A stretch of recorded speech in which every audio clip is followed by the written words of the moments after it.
Iniciamos ya el programa de En torno al dinero, con la conducción de Eduardo Torreblanca Yax y la coconducción de Belén Aguilar Yumbe. La manera más sencilla y accesible de abordar los temas que tienen que ver con la economía, las finanzas y el mundo de los negocios. Los elementos que influyen en el acontecer del complejo escenario del dinero en un contexto global, donde lo que sucede en un lugar de la Tierra repercute en cuestión de segundos en muchas otras latitudes, no importando lo alejado o distante de ellas. Hoy, la economía y las finanzas son un diminuto pañuelo con el que nos podemos limpiar la comisura de los labios o secarnos una lágrima cuando el contexto lo amerita. En torno al dinero, una forma irreverente de ver la realidad o de divertirse con ella.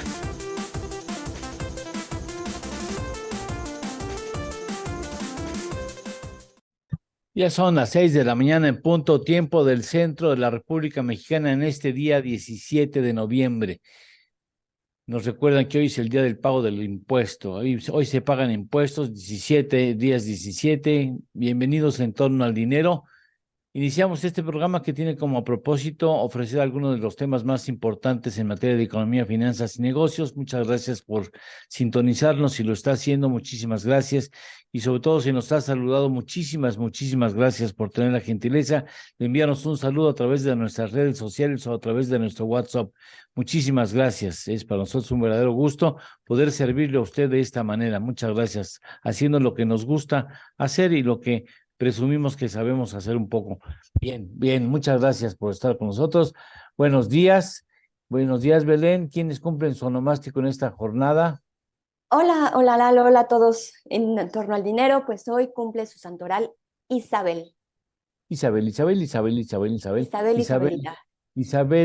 diría Miriam, Isabel, la reina Isabel, por supuesto, porque como llevaba una buena relación con la reina, pues nos ha presumido toda la vida su relación con la reina Isabel López Mandujano, Isabel Allende. Isabel Allende, claro, por supuesto, gracias. Isabel. La de la canción de Luis Miguel. Sí, esa es la que dice Isabel, ¿no? ¿Es esa? Sí, ¿quién Isabel, no? Algo así. No, yo no tengo la menor idea, pero bueno, a las Isabeles, por favor, muchachos, si son tan amables, cumpleaños a la 1, a las 2 y a las 3.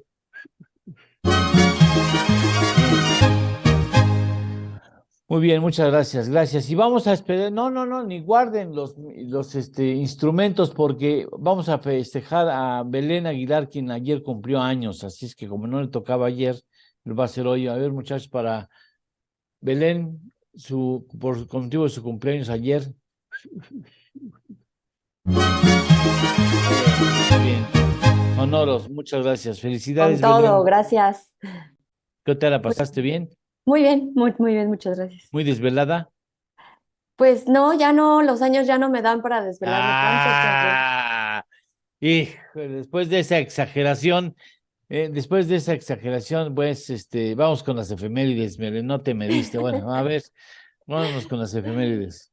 Pues claro, hoy 17 de noviembre, un día como hoy, es Día Mundial de la Filosofía. Se celebra la importancia del pensamiento filosófico y anima a las personas de todo el mundo a compartir su herencia filosófica entre sí, porque la filosofía es la base de la paz mundial, dicen los que saben, o los filósofos al menos lo dicen así.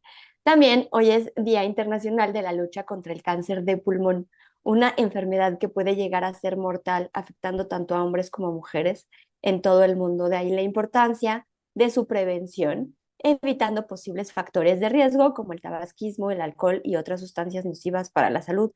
Esta mañana tendremos o hablaremos justamente del cáncer de pulmón. Eso es todo, Lalo. Gracias. Y estas son las noticias más importantes con las que iniciamos este día jueves.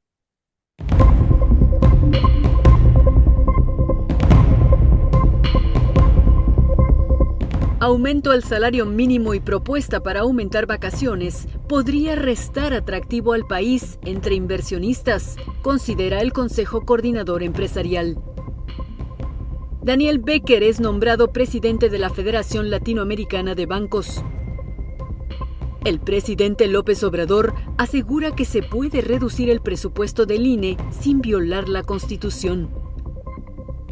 PRI, PAN y PRD pactan ir juntos contra reforma electoral y en elección de consejeros del INE.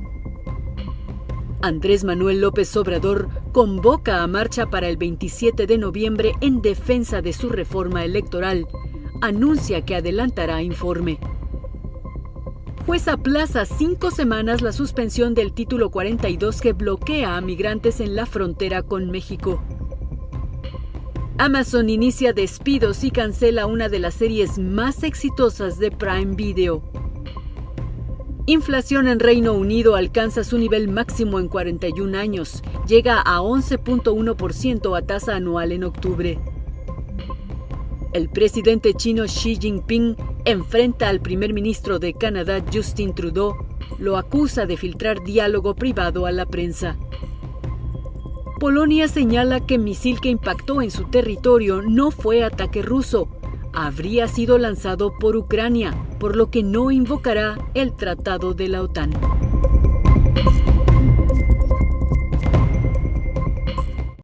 Muchas gracias, gracias. Bueno, ahora nos vamos directamente con los encabezados de los diarios en materia general que se editen en la capital de la República Mexicana. Leti, buenos días. Muy buenos días. El asunto que le pudo al presidente, la marcha, porque ahora sí van a ver, yo acarreo.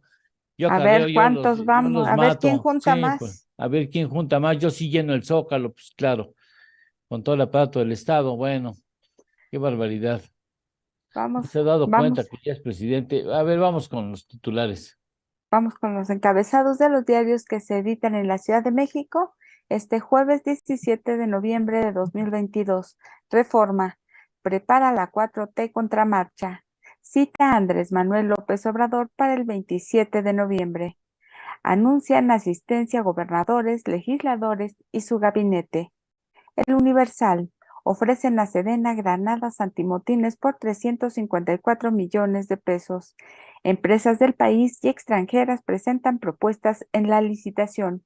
El fallo se conocerá el 28 de noviembre. Excelsior. Morena va a enseñar su músculo. López Obrador encabezará marcha. Tras la movilización a favor del INE, el presidente convocó a defender su iniciativa de reforma electoral. Milenio. Exculpan a Scherer Ibarra y abogados de extorsión a Collado. Magistrado desecha por incongruentes las supuestas 20 pruebas de la Fiscalía General de la República contra el ex consejero jurídico de Presidencia. La Jornada. México se convirtió en espacio privilegiado de inversión. Clima estable señalan Bolsa Mexicana de Valores y BlackRock. El Financiero.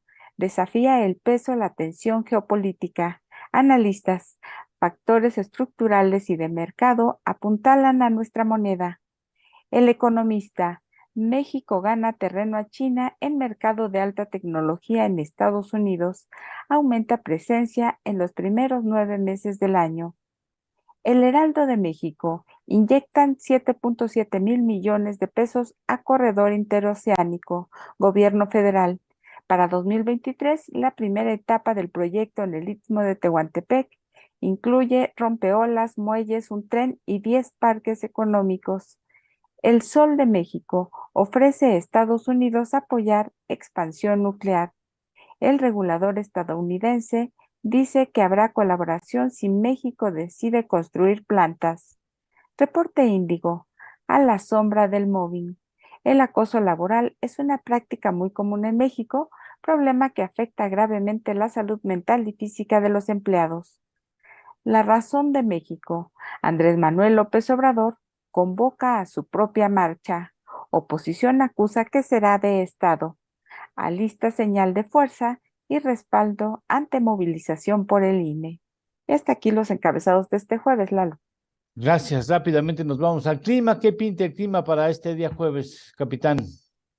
Hola, ¿qué tal, Lalo? ¿Qué tal? Buenos días a todo el auditorio. Vamos primero con Estados Unidos. En Estados Unidos las lluvias se darán en el noreste del territorio y te puedo decir que habrá lluvias en ciudades como Chicago y Milwaukee. Nos vamos rápidamente a las temperaturas. En Chicago estarán a -1 grados, en Houston 8 grados, Los Ángeles 12 grados, Nueva York 3 grados, San Antonio 8 grados y en San Diego 8 grados.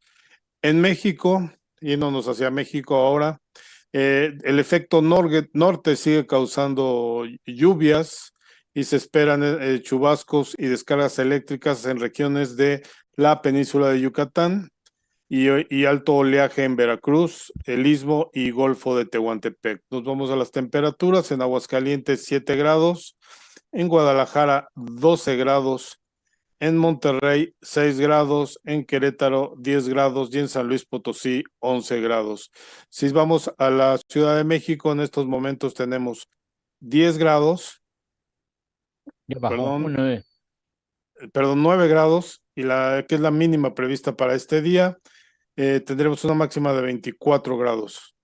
Esto es lo más importante, Lalo. Muchas gracias. Recuerde usted que al mal tiempo, mira qué bonito circulito, Ernesto, muchas gracias. Al mal tiempo, buena cara, gracias. Le recordamos esto para irnos puntuales a este asunto. Le aviso que después de la pausa tendremos un asunto que le interesa, al menos la curiosidad. Ya empezaron los problemas en Qatar. Ya sabe cómo es la prensa, ya sabe cómo somos los de la prensa, somos unos latosos, y empieza la bronca que la prensa llega y empieza a grabar como loco, y están los policías, por favor, aquí nos puede grabar. No, pues aquí está mi permiso, que yo puedo grabar, sí, pero aquí no. Así es que vais a otro lado, y en todos lados les prohíben grabar. O sea, ya vienen los problemas. No quiero ver cuando vea la primera pareja homosexual que rete al régimen, ¿no? Porque ahí es un asunto de cárcel y de años. Así es que se va a poner sabroso en Qatar, pero hay un asunto que posiblemente usted no sepa, que el metro de Qatar es el desarrollo de un ingenio, de un talento de un mexicano. O sea, fue el mexicano el que planeó el metro de Qatar. De este asunto hablaremos en el siguiente segmento. Hacemos una pausa y regresamos. Estamos en torno al dinero. Esto es En torno al dinero. Con Eduardo Torreblanca y Lidia Barrón Cortés. Hacemos una pequeña pausa y continuamos.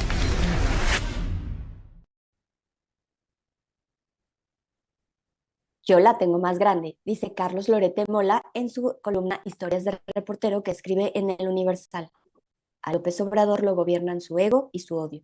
Por eso, él no gobierna al país. Su ego no pudo soportar la derrota política que significó la megamarcha del domingo. Así que primero trató de minimizarla y ahora intentará superarla, echando mano de todo su poder y todos los recursos del presupuesto público. En su carrera ha recibido más de 17,000 millones de pesos para hacer política, para marchar el 27 de noviembre y rematar en el Zócalo con un informe de gobierno más. El doctor Freud estaría fascinado. López Obrador no sería para él un paciente, sería un festín.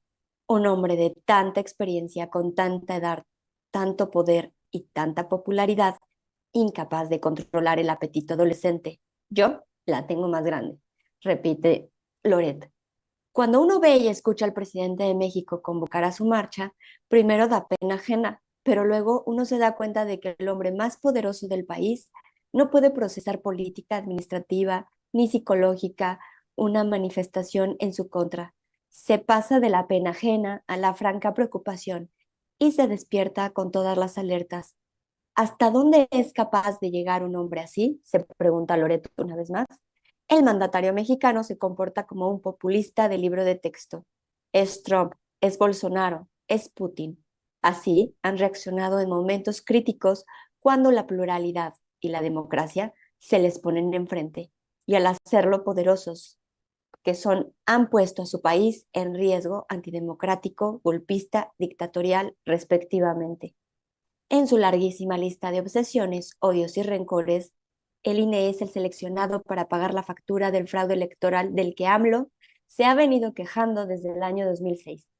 Por su voraz impulso de destruir al INE, incluso al gobierno de Estados Unidos ya levantó las cejas y mandó un vocero del Departamento de Estado a enfatizar la importancia de las autoridades electorales independientes.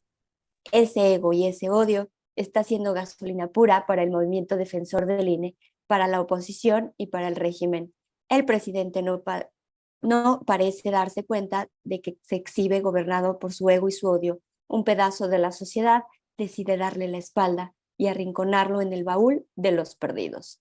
Tanto que pudo ser, tan poquito que fue, dice Carlos Loret de Mola en Historias de Reportero, que escribe aquí en El Universal.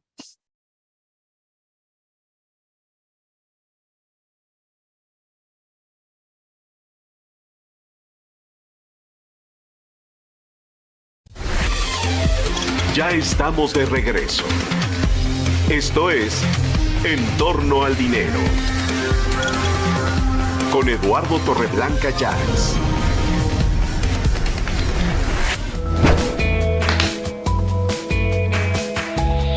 Clientes mercenarios. Son clientes que cambian frecuentemente de empresa o marca cuando adquieren bienes y servicios. Aunque se sienten muy satisfechos con el bien que compran, cambian continuamente de producto o marca porque buscan maximizar su satisfacción. Al comprar, se guían por el precio, el valor agregado recibido o cualquier otra situación que le ofrezca mayor conveniencia. Vamos a los diarios especializados en temas de economía y finanzas, Leti. Estos son los encabezados de las secciones de Economía, Negocios y Finanzas de los diarios que se editan en la Ciudad de México este jueves 17 de noviembre. Negocios del periódico Reforma. Genera mala fama disputa por maíz. Prohibir importación de grano no es respetar acuerdos, alertan. Al año, México compra a Estados Unidos 17 millones de toneladas. Cartera del Universal.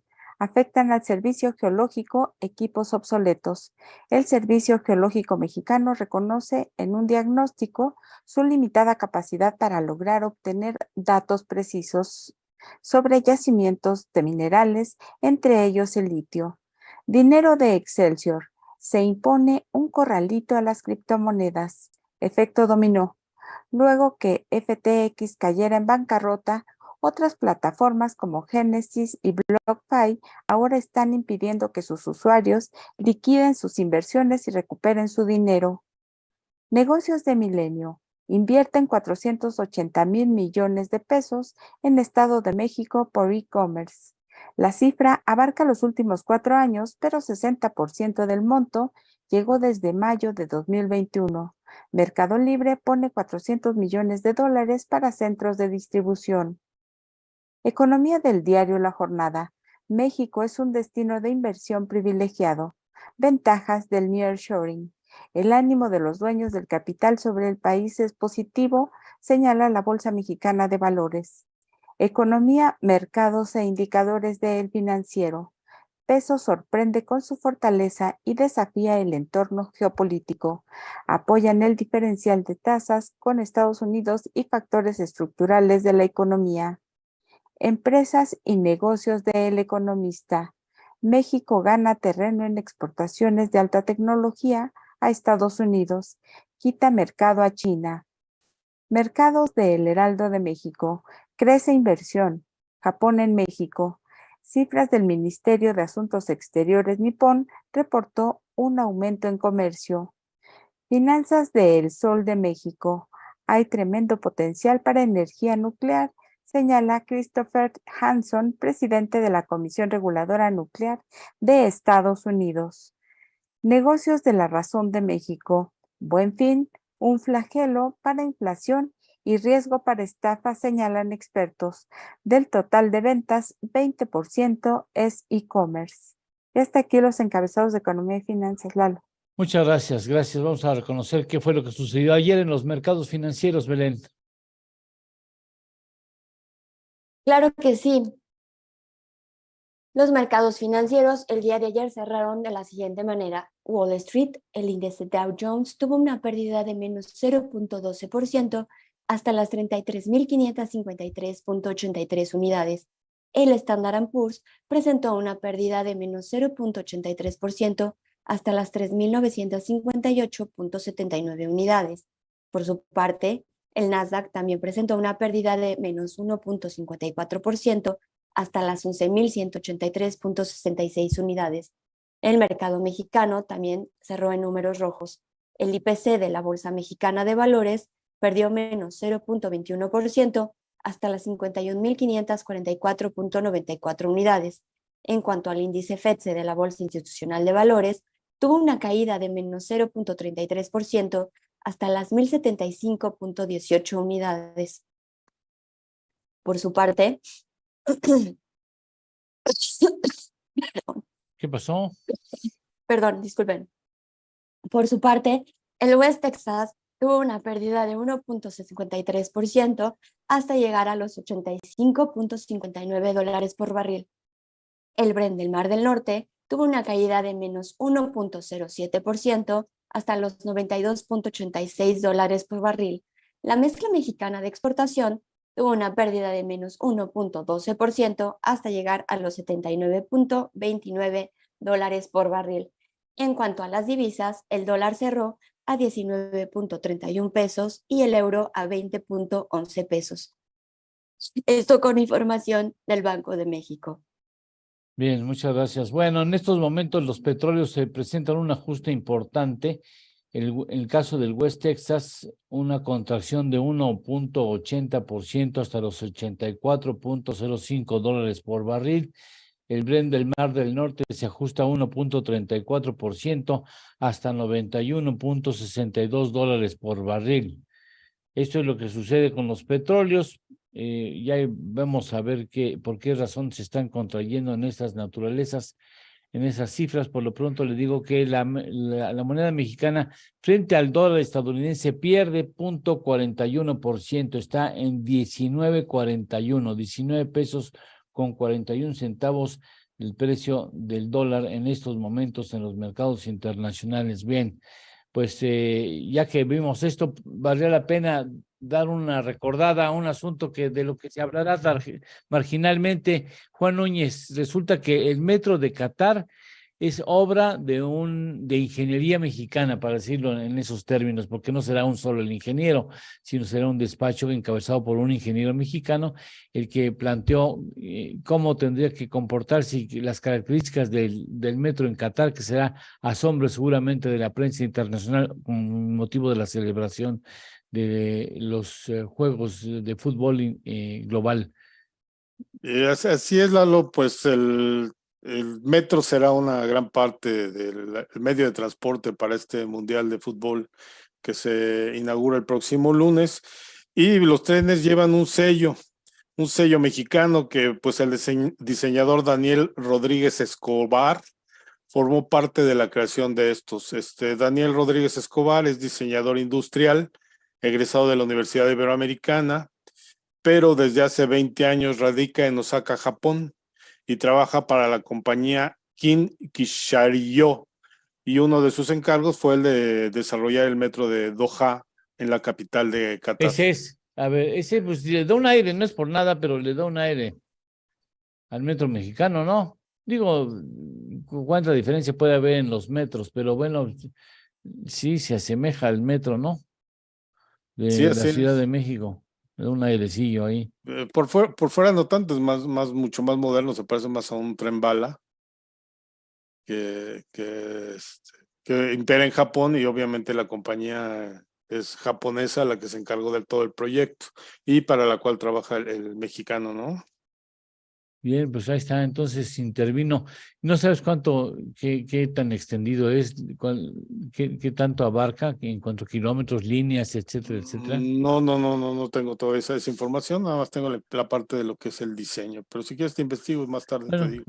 Más tarde le damos la información a usted sobre ese asunto, que a mí me parece que pues vale la pena mencionar, ¿no? Que un mexicano se involucró en ese diseño y que es el que va a dar servicio a pues una gran cantidad de aficionados y prensa especializada que se darán cita con motivo del campeonato de fútbol en el mundo. Creo que ayer nos zumbaron, ¿verdad? Tengo entendido.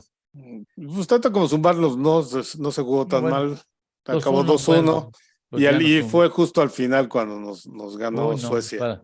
Para variar, ¿no? Digo, sí, Suecia minuto 84. Minuto 84. Para ser exactos, metieron el segundo gol. Suecia no es ningún portento de fútbol a nivel internacional, pero bueno, sí. Mire, México es mucho más, por fortuna, que su equipo representativo en materia de fútbol profesional. Así es que vamos a los saludos. Gracias, Juan. Saludos a los saludos, Belén. Saludos a los saludos. Claro que sí. Pepe Alegría dice, buenos días amigos y amigas de En Torno al Dinero, manda saludar a todo el staff. Muchísimas gracias, Pepe, vale NT, como siempre. Dice, saludos a todo el equipo que hace un excelente programa, como siempre. Lista ya para correr. Muchísimas gracias, vale NT. Roberto Mejía, saludos desde lo más alto de la Ciudad de México. Para el equipo de En Torno al Dinero, que sea un gran jueves, para ti también que sea un gran jueves, muchísimas gracias, José Enrique también, saluda a la comunidad, Alex Escaldrufo, buenos días, hasta Lomas, un saludo, muchas gracias, Tavo Rivera, hasta Mexicali, buenos días para ti, y Víctor García también, por supuesto, como siempre, y nos dice que amaneció a 9 centígrados en León, Guanajuato. Muchísimas gracias a todos los que nos escriben y nos escuchan esta mañana. Muchas gracias. Gracias a David Nieto, nos dice, buenos días, grandioso jueves, Las Isabeles, canción que cantaba Pedro Infante. Yo ni enterado, ¿eh? Gracias, David, gracias. Isabel, la católica, por supuesto, ¿cómo se nos fue? Isabel, la católica. Tan importante ella y su calle en la Ciudad de México, por supuesto, es calle céntrico del centro de la Ciudad de México. Isabel Moctezuma, la última princesa mexicana. Isabel Moctezuma, mira, para que vean que nosotros teníamos también. Gracias, David, gracias a Pedro Guerrero, de mi parte a Laura Mendoza, que está a 10 sentidos en Querétaro. Muchas gracias a Eduardo de Jesús en Aguascalientes, a Daniel Dorado, que está en Torreón, ya se fue a correr, ya debe haber regresado, a Sergio Analco, por supuesto, a David Nieto, gracias a Juan Aguillón, a Maribel Toro Gayol, que manda a saludar a Víctor Ortiz Niño. Víctor Ortiz Niño ya debe darse por enterado, ya que ya llegó a la sala. Gracias a Sergio Torres y a José Luis Chávez, que nos recuerda que hoy se paga impuestos. ¿Perdón? Bueno, vamos a una pausa y regresamos. Estamos en Torno al Dinero. Esto es En Torno al Dinero. Con Eduardo Torreblanca y Lidia Barrón Cortés. Hacemos una pequeña pausa y continuamos. Avísame cuando no puedas hablar por el ataque de tos que te dio. Discúlpame, es que no sabía que me iba a dar tan repentino. Algo se me atoró más bien. Bueno, ahí va. Arsenal. Francisco Garfias nos dice en su columna que escribe en el Excelsior: el regreso de López Obrador a las calles.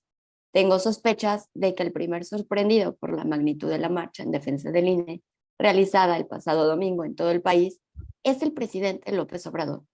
El mañanero anunció que encabezará una contramarcha de Estado el domingo 27 de noviembre. Parece confirmar esas sospechas.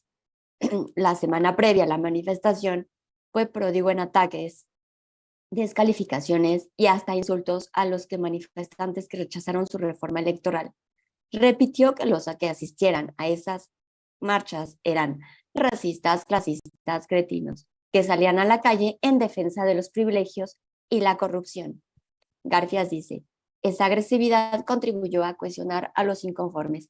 La mayoría de los manifestantes eran ciudadanos decididos a defender al INE, pero también había panistas, priistas, perredistas y hasta emesistas marchando juntos, lo nunca visto. Para justificar su regreso a las calles como presidente manifestante, López Obrador dijo que quiere ver si la gente está contenta a 4 años de la Cuarta Transformación. No se la compro, dice Garfias. Lo que quiere demostrar es que no le han arrebatado la corona de rey de la calle. Le dolió en el alma que se la disputen. Apuesto 2-1 a que la fiesta popular, como llamó Claudia Sheinbaum a la marcha del 27 de noviembre, doblará en asistencia a la convocatoria para defender la autonomía de los órganos electorales. Hasta aquí parte de lo que escribe Francisco Garfias, que escribe en El Universal. Ya estamos de regreso. Esto es En Torno al Dinero. Con Eduardo Torreblanca Llanes.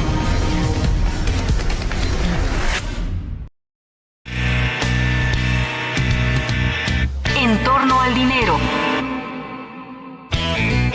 Y con ustedes, el análisis con Víctor Ortiz Niño.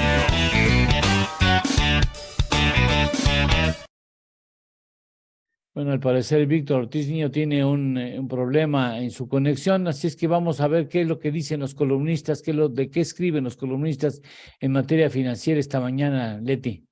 Iniciamos con Mari Carmen Cortés. En su columna Desde el piso de remates, que se publica en Excelsior, comenta que finalmente conoció el Aeropuerto Internacional Felipe Ángeles y que en efecto es moderno, funcional, con sistemas electrónicos de última generación. El problema fundamental es la dificultad de acceso porque no hay suficientes vialidades, lo que se traduce en muy pocos vuelos, solo 62 diarios y evidentemente muy pocos pasajeros, de 6,000 en promedio y picos de 8,000. Dice que un círculo vicioso porque las líneas aéreas nacionales y extranjeras no quieren utilizar el AIFA por la baja demanda y no hay posibilidad de que se incremente realmente mientras no recuperemos la categoría aérea 1. Lo que si bien no va a suceder, será hasta el verano del 2023. Enrique Quintana, en su columna Coordenadas, que se publica en El Financiero, comenta que la semana pasada se dio a conocer que la inflación en Estados Unidos correspondiente a octubre resultó menor a lo previsto, con una tasa anual de 7.76% y una tasa mensual de 0.43%. A ritmo anual, se trató de la cuarta baja consecutiva después de haber alcanzado un máximo de 9% en junio. Sin embargo, Quintana considera que el festejo de los mercados respecto al dato de octubre en Estados Unidos es aún prematuro. Dice que pareciera que, en efecto, la inflación ya no está creciendo más, pero una sola reducción de la inflación subyacente en Estados Unidos es un indicio aún muy débil de que el proceso esté controlado. Y hasta aquí esta primera parte de lo que escriben los columnistas del área económico-financiera, Lalo. Muchas gracias, Víctor Ortiz. ¿Estamos bien del audio? Sí, gracias. Lo que pasa es que tuve problemas técnicos. La tecnología no tiene palabra. Y eso que soy Manda ingeniero. saludar Maribel Toro Gayol desde la Florida, si no después se me pasa. Gracias, Maribel. Gracias a todo el mundo. Es un gusto Gracias. estar con ustedes. Muy buenos días. ¿De qué nos hablas? Fíjate que los extranjeros venden valores gubernamentales que tienen en su poder. ¿Qué implicación tiene? ¿Es importante? De eso trataremos justamente, Lalo. Adelante, por favor. Gracias. Ante todo, señalo que voy a usar el reporte de Alejandra Marcos y su equipo de análisis. Son datos de ella, la interpretación final es mía. Octubre marcó una señal de que después de 2 meses de que los extranjeros estaban comprando valores gubernamentales, en octubre borró esa cifra. ¿Por qué? Porque vendieron 41,000 millones de pesos de valores extranjeros, valores de deuda gubernamental por parte de los extranjeros. Esto equivale a 2,000 millones de dólares. ¿La cifra es importante? Sí. ¿Y esto qué implica? Tenemos un saldo actual de 76,000 millones de dólares de títulos gubernamentales en manos extranjeras. Llegó a un máximo, allá por enero del año 2020, de 110,000 millones de dólares. Ha habido una salida continua y paulatina por aproximadamente 34,000 millones de dólares. Es decir, ha estado cayendo la posesión. Los extranjeros siguen vendiendo, tendrán sus motivos. ¿Esto qué implica? ¿Quién los está comprando? Los nacionales. Actualmente ya tenemos que el 85% de la tenencia global de valores extranjeros está en manos de nacionales y solo el 15% por parte de extranjeros. La cartera está integrada en un 82% por bonos, CETES 9%. UDIBonos nos queda también un 8.5% aproximadamente y bondes un 0.5%. Ahora, con estos datos, entonces, oye, ¿cuánto han vendido los extranjeros? Un 30% de lo que tenían durante el periodo de enero de 2020 hasta el mes de octubre. ¿Ha afectado el tipo de cambio? Lo hemos visto, no lo ha afectado. Como ya señalé, ¿quién lo ha estado comprando? Los nacionales. Por lo tanto, si hay ahorro interno, y este es un punto muy importante en un país, que haya ahorro interno para demandar esos valores. Segundo, existen recursos suficientes para financiar al gobierno federal dentro de lo que son sus necesidades o sus requerimientos para sus finanzas públicas. Tercero, oye, ¿y esto implicaría una crisis como lo que se dio en 1994? ¿Cuándo salieron los extranjeros? No. Por la importancia relativa, no va a haber crisis. Pueden los extranjeros seguir vendiendo sus valores de forma paulatina, sin problema alguno. Si lo hacen de forma drástica, sí podríamos tener algún tipo de problema en el tipo de cambio o alguna implicación en el tipo de cambio. Sin embargo, por la diferencial de tasas todavía no se observa. ¿Qué se espera entonces? Que se siga disminuyendo de forma paulatina esta tendencia y que se siga diciendo es que los extranjeros han vendido tal cantidad de millones de dólares y muestran desconfianza sobre el país. Sus motivos tendrán, ya dije. Sin embargo, las implicaciones económicas y financieras ya no son tan drásticas como anteriormente se pensaba. De esta forma, sí, se ha presentado una venta de valores por parte de los extranjeros. Es importante en términos económicos, no tanto. En términos financieros, tampoco. Por lo tanto, es un punto del cual no debemos de preocuparnos, Eduardo y auditorio. Seguro. Bueno, pues ahí está, es el punto de vista. ¿Algo que quisieras agregar? Bueno, también aquí la semana pasada salió, acaba de salir esta semana, entre martes y miércoles, la inflación al productor en Estados Unidos. Y también muestra una disminución. Llegó a un pico de aproximadamente del 11% y hasta en niveles del 8%. También está diciendo que el mercado va a seguir siendo afectado por menores presiones inflacionarias y tal como estás comentando, lo que son los energéticos también están mostrando una disminución en la misma. ¿Qué se espera para el precio del petróleo? Como lo hemos comentado, que está en un rango de 80 a 90 dólares por barril y esto está disminuyendo las presiones inflacionarias, Eduardo y auditorio. Bueno, pues muchas gracias, Víctor. Estaremos pendientes y bueno, me imagino que estarás muy pendiente el fin de semana con la Fórmula 1, el cierre de la Fórmula 1 y el Mundial de Fútbol. Solo puedo decir una cosa. Vamos, Checo. Échale ganas. Bueno. Que tenga su apoyo de su... Sí, no, bueno, de ese hablamos después. Bueno, también tienes otros datos, Lalo. Los platicamos después. Sí, entonces. mira, bueno, a ver, mira, aprovecha, nos estaba comentando antes en la junta que tenemos antes de iniciar el programa, nos estaba comentando Juan Núñez, quien es el relator de las causas perdidas, que el señor Max Verstappen ha ido perdiendo progresivamente presencia en las redes sociales, ha perdido seguidores por su actitud de su berrinche, también él es berrinchudo, como alguna otra persona que yo conozco, ustedes también, hizo su berrinche ahí que le dijeron, por favor, deja pasar a Checo, y dice, ni más, no, yo no lo dejo pasar, por favor, dice, ya, no me pidan eso, ya habíamos hablado, no pidan eso, ¿saben por qué? Así es que ese desplante de buen compañero le ha costado una cantidad escucha, qué cantidad de seguidores le ha ido costando al señor Max Verstappen, Juan. Sí, así es. Mira, ha sido una cantidad bastante grande. Hasta ayer por la mañana checamos, no tengo un dato más nuevo, pero Verstappen había perdido en Facebook 6,023 seguidores y en Instagram 52,471 seguidores.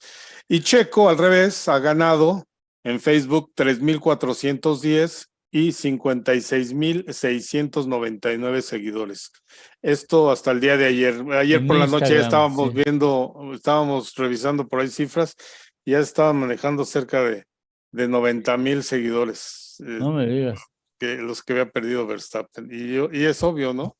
Y no solamente mexicanos, ¿eh? Y no solamente mexicanos. No, bueno, no creo que seamos solamente en México. Yo no seguía al señor Verstappen, pero evidentemente pues le cuesta el desplante que habla de su mala actitud, de una competitividad mal entendida, porque finalmente tú estás en una escudería y juega no solamente tu prestigio como ya bicampeón mundial, sino también los intereses de la automotriz, de la firma, ¿no? Sí, además Red Bull lo que quiere es terminar con el campeonato de constructores que ya lo tiene, terminar con el campeonato mundial de pilotos que ya lo tener tiene y el segundo lugar del subcampeonato. campeonato. Ajá, Pues así sí, es, por eso es lo más supuesto. importante. Sería lo más completo. Y aquí sale una cosa de fondo relevante, la importancia de una labor en equipo.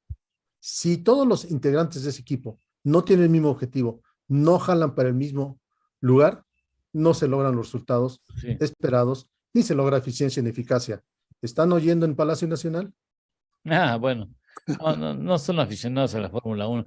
Es un deporte demasiado fifí, pero Yo bueno. pensé que ibas a decir no son aficionados a escuchar, que es más bien eso.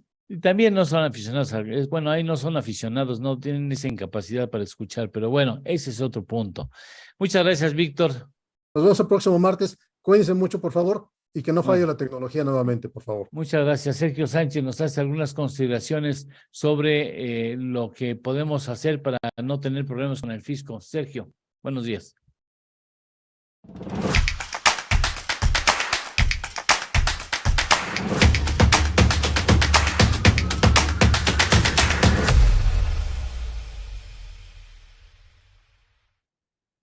Público televidente, radio escucha, amigos de las redes sociales y compañeros en el estudio, los saludo.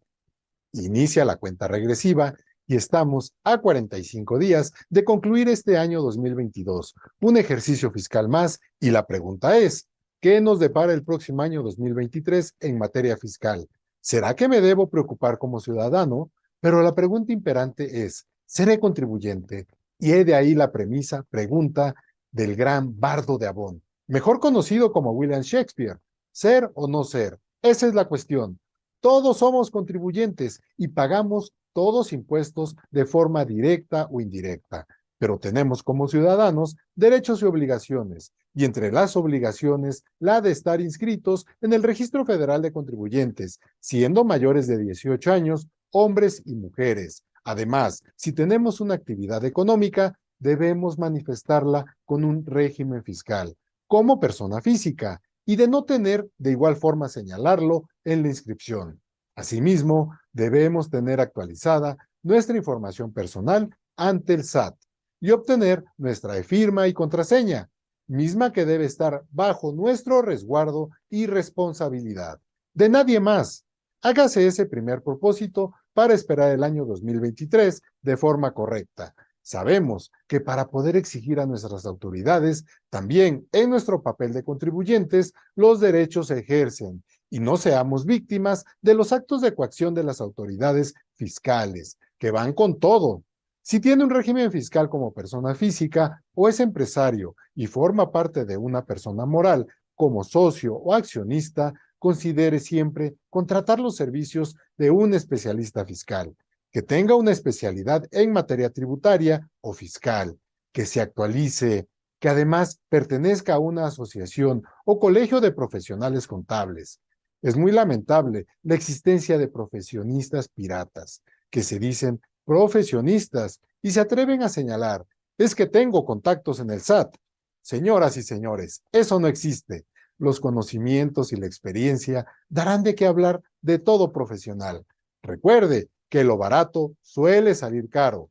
Este comentario lo extenderé al día de mañana, porque quiero hacer para usted un recuento muy puntual a lo que nos vamos a enfrentar este próximo 2023, sin una reforma ni miscelánea fiscal. Soy Sergio Sánchez y lo espero mañana en este gran programa y sección. Muchas gracias. Bueno, dice, estaba yo checando Sergio Analco, que está en Filadelfia, y nos manda saludar de allá a -2 grados centígrados, pero bueno, saludos, Belén. Saludos a los saludos ahora desde YouTube. Muchísimas gracias a Héctor Velázquez, un excelente día para ti y un abrazo también. Muchas gracias, JG Méndez. Hasta Colima, un saludo, dice que está a 19 centígrados, abrazo para ti. Roberto Mejía y Juana Guillón me desean feliz cumpleaños, se los agradezco muchísimo.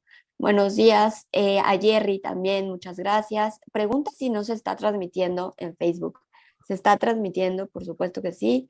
A lo mejor hay alguna situación que revisaremos, pero de todos modos sí se está recibiendo. A ver, checamos. Yo no tengo reporte de que tengamos alguna suspensión. de yo la tampoco. señal en Facebook, porque rápido nos avisan, ¿eh? Así es. Laura Mendoza también dice, no puedo enlazarme desde Facebook. Ok, entonces vamos a revisar. Jerry también nos da los buenos días. José Luis Chávez, Alfred Rojas también me felicita, te lo agradezco mucho. Andrés Alberto también, muchas gracias. Muchas gracias a todos ustedes por sus buenos deseos. Adolfo Villegas, desde Benito Juárez. Y pues ya, hasta ahí. Muchísimas gracias, que yo también escribí, así que me agradezco por escribir. Ya te vas a leer. Bueno, Ya muchas me voy a gracias. leer. Hacemos una pausa y regresamos.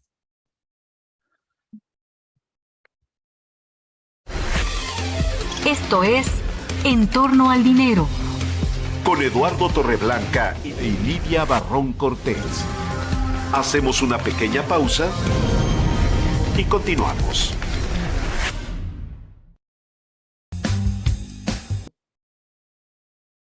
Pues No, ahorita checo yo. Ok. No, porque desde el principio usted está, dentro de unos minutos y se cortó. vamos ahora entonces con la columna de Sergio Sarmiento, que titula su columna Jaque Mate, que publica Reforma, La Más Grande, y escribe: ahora tenemos la competencia de marchas, a ver quién la tiene más grande. Tanto le caló al presidente López Obrador la manifestación del 13 de noviembre que decidió no esperar hasta el 1 de diciembre y en su programa de televisión anunció que porque el público lo pidió, encabezará una marcha. Ayer mismo empecé a recoger opiniones y como lo nuestro tiene que ver con el mandar obedeciendo, la gente quiere que marchemos el 27, un domingo, porque me plantearon por el Zócalo, el jueves es día laboral. Queremos ir muchos. No tengo duda de que Andrés Manuel López Obrador, siempre avesado en marchas y plantones, y que además hoy cuenta con todos los recursos del Estado, logrará reunir más manifestantes que la movilización del 13 de noviembre, especialmente si el punto de comparación son los 10,000 o 12,000 que calculó el secretario de Gobierno de la Ciudad de México, Martí Batres. Le bastarían 13,000, pero molesto ante el éxito de la marcha ciudadana, buscará demostrar que su poder de convocatoria rebasa el de cualquiera. Dice Sarmiento, las manifestaciones no son, a mi juicio, el escenario adecuado para construir una reforma electoral. Los desplantes para mostrar quién es más fuerte me parecen, si acaso, ejercicios para el arenero de un jardín de niños. La legislación en este tema no se presta a lemas fáciles que se puedan corear en las calles, como el INE no se toca o el que se le vaya a ocurrir al presidente este domingo, que podría ser defendamos la democracia.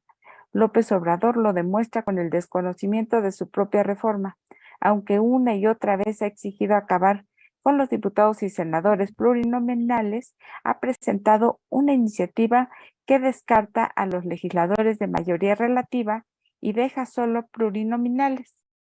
Esta pueril guerra de marchas no ayudará a construir un mejor régimen electoral.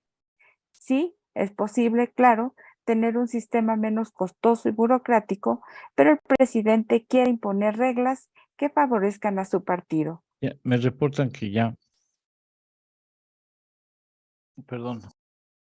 No, pues ya, hasta aquí llegamos en esta parte de la columna de Sergio Sarmiento. Muchas gracias. Estamos avisando que algunas personas que muy gentilmente nos dijeron. Ya estamos de regreso. Esto es En torno al dinero. Con Eduardo Torreblanca Llanes. Bien, vamos con la segunda parte de las columnas de los periodistas en materia de economía y finanzas, Leti. Darío Celis, en su columna La Cuarta Transformación, que se publica en El Financiero, asegura que el enojo del presidente fue tal que ordenó correr a todos los funcionarios, a todos, a los que llegaron con Tatiana Cloutier y a los que venían de gobiernos pasados y que la tía Tati ratificó en la Secretaría de Economía. La razón, porque nadie le renuncia a Andrés Manuel López Obrador. Él decide cuándo los corre.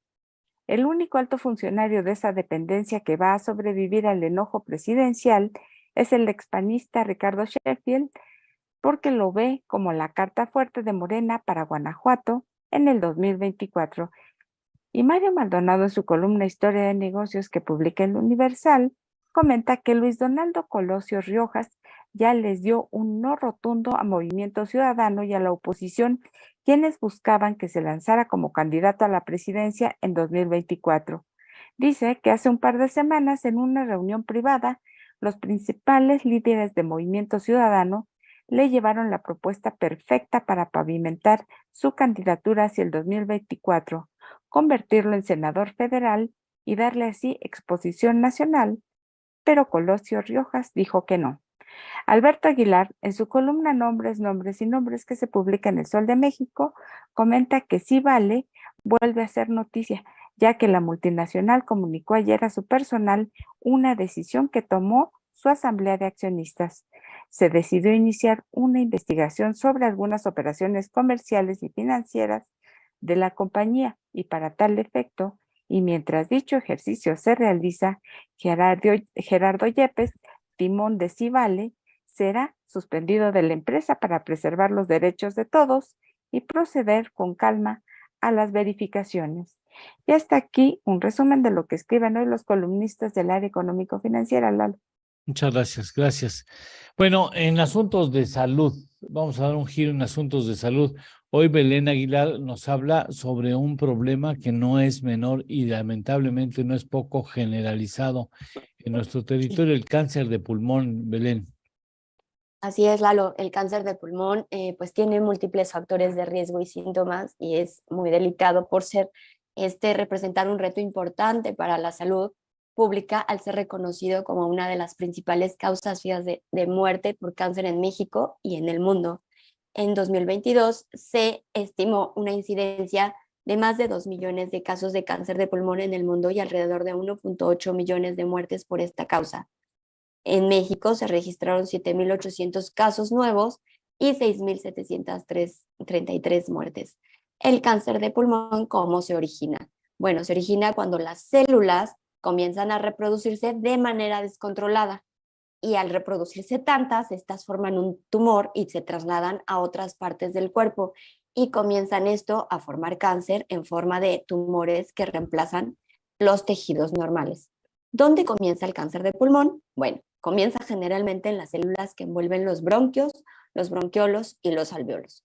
No los quiero asustar, pero las muertes relacionadas con el cáncer del pulmón se reflejan o se correlacionan, mejor dicho, con el tabaquismo. ¿Cuáles son sus factores de riesgo principal? Pues como ya lo dije, fumar, humo de segunda mano, es decir, fumadores pasivos, la contaminación ambiental, la historia familiar de cáncer, el gas radón liberado del suelo y materiales de la construcción, los asbestos, metales como el cromo, cadmio, arsenio, también las enfermedades pulmonares crónicas como la tuberculosis, la radiación y el escape de diésel. ¿Cuáles son los síntomas? Fíjense bien en los síntomas. En especial, en las primeras etapas no hay síntomas visibles. Según la Sociedad Americana contra el Cáncer, los síntomas asociados con la etapa avanzada del pulmón entonces ya son evidentes, como la tos persistente, el esputo con sangre, dolor en el pecho, cambio de voz, neumonía o bronquitis recurrente. Si bien es cierto, no necesariamente solo o por sí solos estos casos pueden ser causa de pulmón, también es cierto que necesitarían un diagnóstico pronto o un diagnóstico por parte de los neumólogos, así que necesita asistir con su médico. ¿Cómo se detiene? O cómo se detecta, mejor dicho. A pesar de la investigación en curso sobre la tecnología de detección, la investigación muestra que las tasas de mortalidad por causas de esta enfermedad no han mejorado. En el momento en el que se diagnostica, la mayoría de los cánceres de pulmón han progresado y avanzan. La detección del cáncer de pulmón no es una práctica habitual en la actualidad. La enfermedad a veces se detecta en las primeras etapas mediante pruebas que se realizan pues por otras razones, y entonces ya de refilón uno se da cuenta que tiene esta enfermedad. Nadie quiere morir, y menos de una manera tan traumática y dramática. Lo más frecuente para morir por esta enfermedad es la insuficiencia respiratoria, es decir, la asfixia. Como es algo que sucede poco a poco, el organismo no está acostumbrado y no siente la sensación de falta de oxígeno, pero así es como se fallece. Los métodos más comunes de detección de cáncer, ¿cuáles son? Pues incluyen los rayos X, la tomografía computarizada por el pecho, la broncoscopía, que eso es una inserción de un tubito hacia el bronquio, y la citología de esputo, es decir, la examinación de las células de la flema que uno arroja cuando está tosiendo. ¿Qué hacer para reducir el riesgo? Bueno, pues principalmente, ya lo dije desde un principio, no fumar, no fumar, no fumar. Por ejemplo, en los Estados Unidos, fumar causa alrededor del 80 al 90% de las muertes por causa de pulmón. Prevenir el cáncer de pulmón, pues entonces se requiere no fumar, y si ya fuma, pues deje de fumar. Evite el humo secundario, es decir, no esté cerca de fumadores y acuda a su médico o neumólogo. Estamos a un paso de fin de año. Regálese estudios pertinentes, una visita al médico y sobre todo, ¿por qué no? Como propósito que ahora sí podemos cumplir, es una buena higiene de hábitos personales que merman nuestra salud. Dejar de fumar sería una gran noticia para el nuevo año. Así que, si no es hoy, ¿cuándo, Lalo? Pues sí, de una vez. Tú vez. Tú tienes el hábito, ¿no? Casi Uy. no fumo, pero sí procuro no hacerlo porque cada vez que tengo un cigarro en la mano sí digo, ¿por qué yo estoy fumando si yo digo que no hay que fumar? Entonces, inmediatamente lo apago. Bien, pues qué bueno, haces bien. Bueno, vamos con Mauricio Jalife. Mauricio Jalife, socio fundador de la firma. Muchas gracias, Belén. Socio fundador de la firma Jalife Caballero, especializado en cuestiones de patentes, marcas y derechos de autor, nos habla de la entrada en vigor de la nueva ley de propiedad industrial. Mauricio.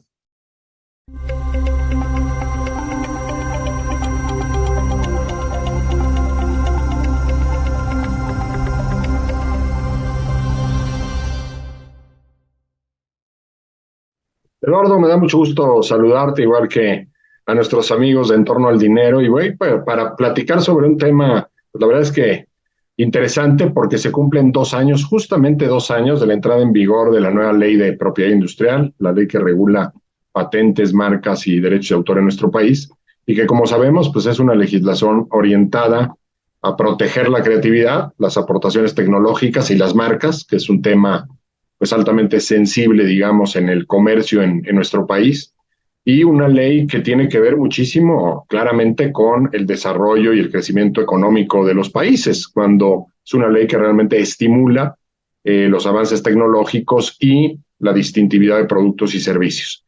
Es una ley, hay que recordarlo, que se promulgó hace 2 años, que sustituye una ley que tenía ya más de 25 años con nosotros, que ya necesitaba claramente pues una serie de modificaciones, y que corresponde al cumplimiento de obligaciones asumidas por México en el marco del TEMEC.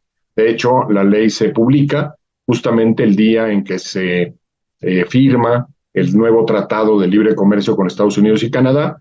Es una ley que responde pues mucho a las exigencias de nuestros socios comerciales en estos temas. Sabemos bien que los países industrializados, sobre todo, pues son muy exigentes, digamos, en la observancia de derechos de propiedad intelectual, porque pues son formas de ejercicio comercial, de expresión comercial, que les asegura pues muchas veces la generación de riqueza en forma significativa a través de franquicias, a través de asistencia técnica, a través de la explotación de patentes, de marcas, de derechos de autor, etcétera. Es una ley, vamos a decirlo así, Eduardo, que ha sido aprovechada en una parte y hay otra parte que todavía está incumplida. La parte que ha sido significativamente buena, vamos a ponerlo así, que ya está en uso, son, por ejemplo, las nuevas marcas no tradicionales, las marcas olfativas y las marcas de sonido, que han sido aprovechadas por los empresarios mexicanos para proteger muchas de estas manifestaciones, desde, pues, por ejemplo, ciertos sonidos, cierta acústica que puede acompañar un producto o un servicio, el clásico ejemplo del teléfono celular que cuando se enciende tiene un cierto sonido precargado que distingue a la compañía correspondiente. En el caso de una marca olfativa, pues el típico caso del cliente que entra a un establecimiento mercantil y que tiene un olor preestablecido, ¿no? Un cierto aroma que es generado por pues el propio prestador del servicio, como una manera de asociar o de generar cierta reacción, o simplemente pues una experiencia grata de estar en un determinado establecimiento, ¿no? Bueno, estos han sido elementos de distintividad que han sido, me parece que muy bien aprovechados por los empresarios mexicanos, igual que la imagen comercial, que hoy es registrable, el hecho de que una determinada empresa pues recurra a ciertos colores en su marquesina, cierta arquitectura, elementos de decoración interior, todo eso ya es protegible a través de un registro de imagen comercial ante el Instituto Mexicano de la Propiedad Industrial, y también hemos visto pues una utilización significativa de estas nuevas formas de protección. La parte que yo diría, Eduardo, nos queda todavía pendiente, pues es aprovechar el sistema de patentes de una manera más directa para impulsar, obviamente, la protección de tecnología de empresas mexicanas y de inventores mexicanos y de innovadores. En esa parte, pues no hemos incrementado los números a partir de la existencia de la nueva ley, que sería uno de los objetivos. Y la otra parte incumplida son los temas de falsificaciones o de piratería, que pues francamente no basta que la ley prevea sanciones drásticas, sino que se necesita que las autoridades apliquen de una manera enérgica este tipo de disposiciones, y lo que en la práctica hemos venido observando pues es que muy lamentablemente en el mercado mexicano siguen habiendo copias, falsificaciones, imitaciones de todo tipo, a veces creadas en México, a veces importadas, pero que el problema no solamente no se resuelve, sino que se agrava en el sentido de que cada vez observamos pues mayor presencia en las calles y en los mercados de productos falsificados. Y eso es un tema de preocupación, es un tema de informalidad que debería estarse combatiendo, y que pues muy lamentablemente en esa parte, a pesar de que la ley incrementó sanciones, pues no vemos un resultado positivo, un resultado eficaz. Nos tendríamos que centrar ahora, me parece, en esta parte de la ley con objeto de cumplir los objetivos. Hasta aquí el comentario, Eduardo. Muchos saludos a todos en torno al dinero. Muchas gracias, al contrario, muchas gracias a ti, Mauricio, muy interesante. Domina plenamente esos terrenos, Mauricio Jalife, Jalife y Caballero, muchas gracias. Jalife y Caballero, su despacho, muchas gracias. Hacemos una pausa, ya tenemos a Rogelio Gómez Hermosillo en la sala. Te saludo con mucho gusto. ¿Cómo estás, Rogelio? Buenos días. Buenos días, Eduardo, un gusto saludarte. Bien, hazte un poquito más para acá, un poquito más hacia el frente. Gracias, para que esté mejor la toma. Hacemos una pausa y regresamos contigo para hablar sobre cómo van las negociaciones, cómo van las pláticas con el propósito de ya fijar el nuevo salario mínimo aplicable a partir del 2023, un asunto que es muy importante para la economía y sobre todo para los trabajadores. Regresamos. Esto es En torno al dinero. Con Eduardo Torreblanca y Lidia Barrón Cortés. Hacemos una pequeña pausa y continuamos. Continuamos con la columna de Sergio Sarmiento, que dice que el presidente busca evitar a toda costa un triunfo de la oposición en el futuro. Para eso, necesita controlar la designación de los nuevos consejeros y magistrados electorales. Esto lo lograría con la elección popular en listas propuestas por el Poder Ejecutivo, que controla el Poder Legislativo, donde tiene mayoría absoluta, y el Poder Judicial, en que cuenta con cuando menos 4 ministros. Es lógico que la oposición rechace esta propuesta. Dice Sarmiento que el presidente tiene prisa. Su fiel escudero en la Cámara de Diputados, Ignacio Mier, ha anunciado que si la oposición no presenta una alternativa, el 23 de noviembre se discutirá en comisiones la iniciativa presidencial y el 29 o 30 pasará al Pleno.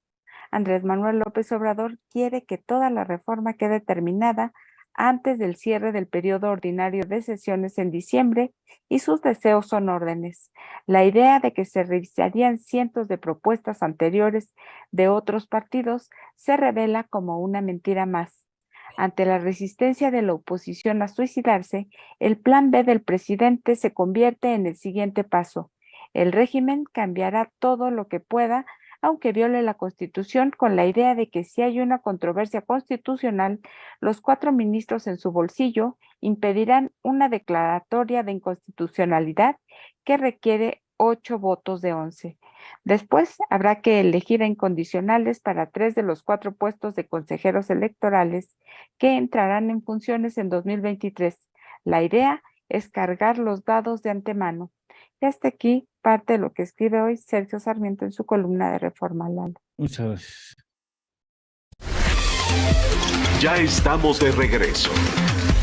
Esto es En torno al dinero. Con Eduardo Torreblanca Llanes.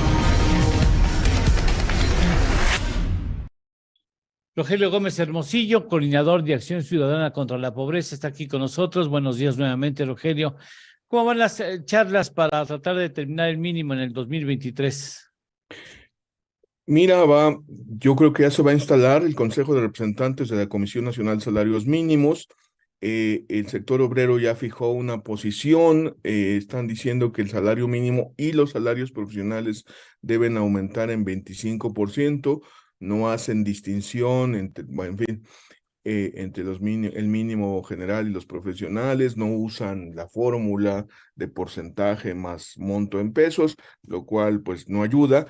Y he visto declaraciones públicas de una parte del sector patronal, sobre todo de Coparmex, que habla de sí ir arriba de la inflación, pero está hablando de 15%. Entonces, todavía hay que, creo, acercar posiciones, pero creo que lo más importante es entender la discusión, porque poner todo en la misma canasta, los salarios mínimos generales, el salario de la frontera y los salarios profesionales, puede no ser la mejor noticia para el salario mínimo en general, que es el que afecta a quienes menos ganan, que es el que se ubica ahorita todavía por debajo de la línea de pobreza, Eduardo. Entonces, digamos que claramente va a ser un incremento por encima de la inflación, pero a nosotros nos gustaría que fuera un paso significativo en la recuperación del salario mínimo en el sentido que se acordó desde el principio del sexenio y que Coparmex y otras organizaciones empresariales han estado diciendo, que es que tiene que ser suficiente para 2 canastas básicas y todavía estamos lejos de ahí, Eduardo. Ahora, valdría la pena decir, si tú hablas de un aumento generalizado, estás sesgando y complicando el proceso. A ver, vamos a ver un salario en general y un salario específico, una recomposición del salario mínimo, y entonces haces la distinción, porque, pues, por ejemplo, si quiere un salario, un aumento de 10, por ejemplo, general, bueno, ya sabes que es 10, general. Más aparte, un movimiento independiente de recuperación del salario mínimo, y ahí le metes otro lana, solamente al salario mínimo. ¿Cuántos trabajadores estarían hoy en día recibiendo un salario mínimo en el país? ¿Hay alguna? Porque ahí hay mucha trampa, un registro muy sesgado. ¿Ustedes cuál es la cifra que consideran que es más equilibrada, Mira, más cierta? Mira, la que trae el INEGI en la Encuesta Nacional de Ocupación y Empleo, que es la que declaran las personas como su ingreso, donde también puede haber su registro, pero Sí. tiene la gran ventaja de que captura, de que recoge la información de toda la población. Sí. Estaríamos hablando de que, lo hemos platicado, Eduardo, de que 7 de cada 10, el 71% de toda la población trabajadora, ocupada, digamos, no gana los... me preguntaste sobre el salario mínimo, perdóname. Sí. Esto es... No, ese no lo traigo. Pero se hablaba entre 6 y 7 millones, entonces, digamos, algunas personas dicen 6, algunas personas dicen 7 millones. Ya, sí, yo te iba a dar el dato de Sí, de los que no de les los que no alcanza ganan para... 2 canastas básicas.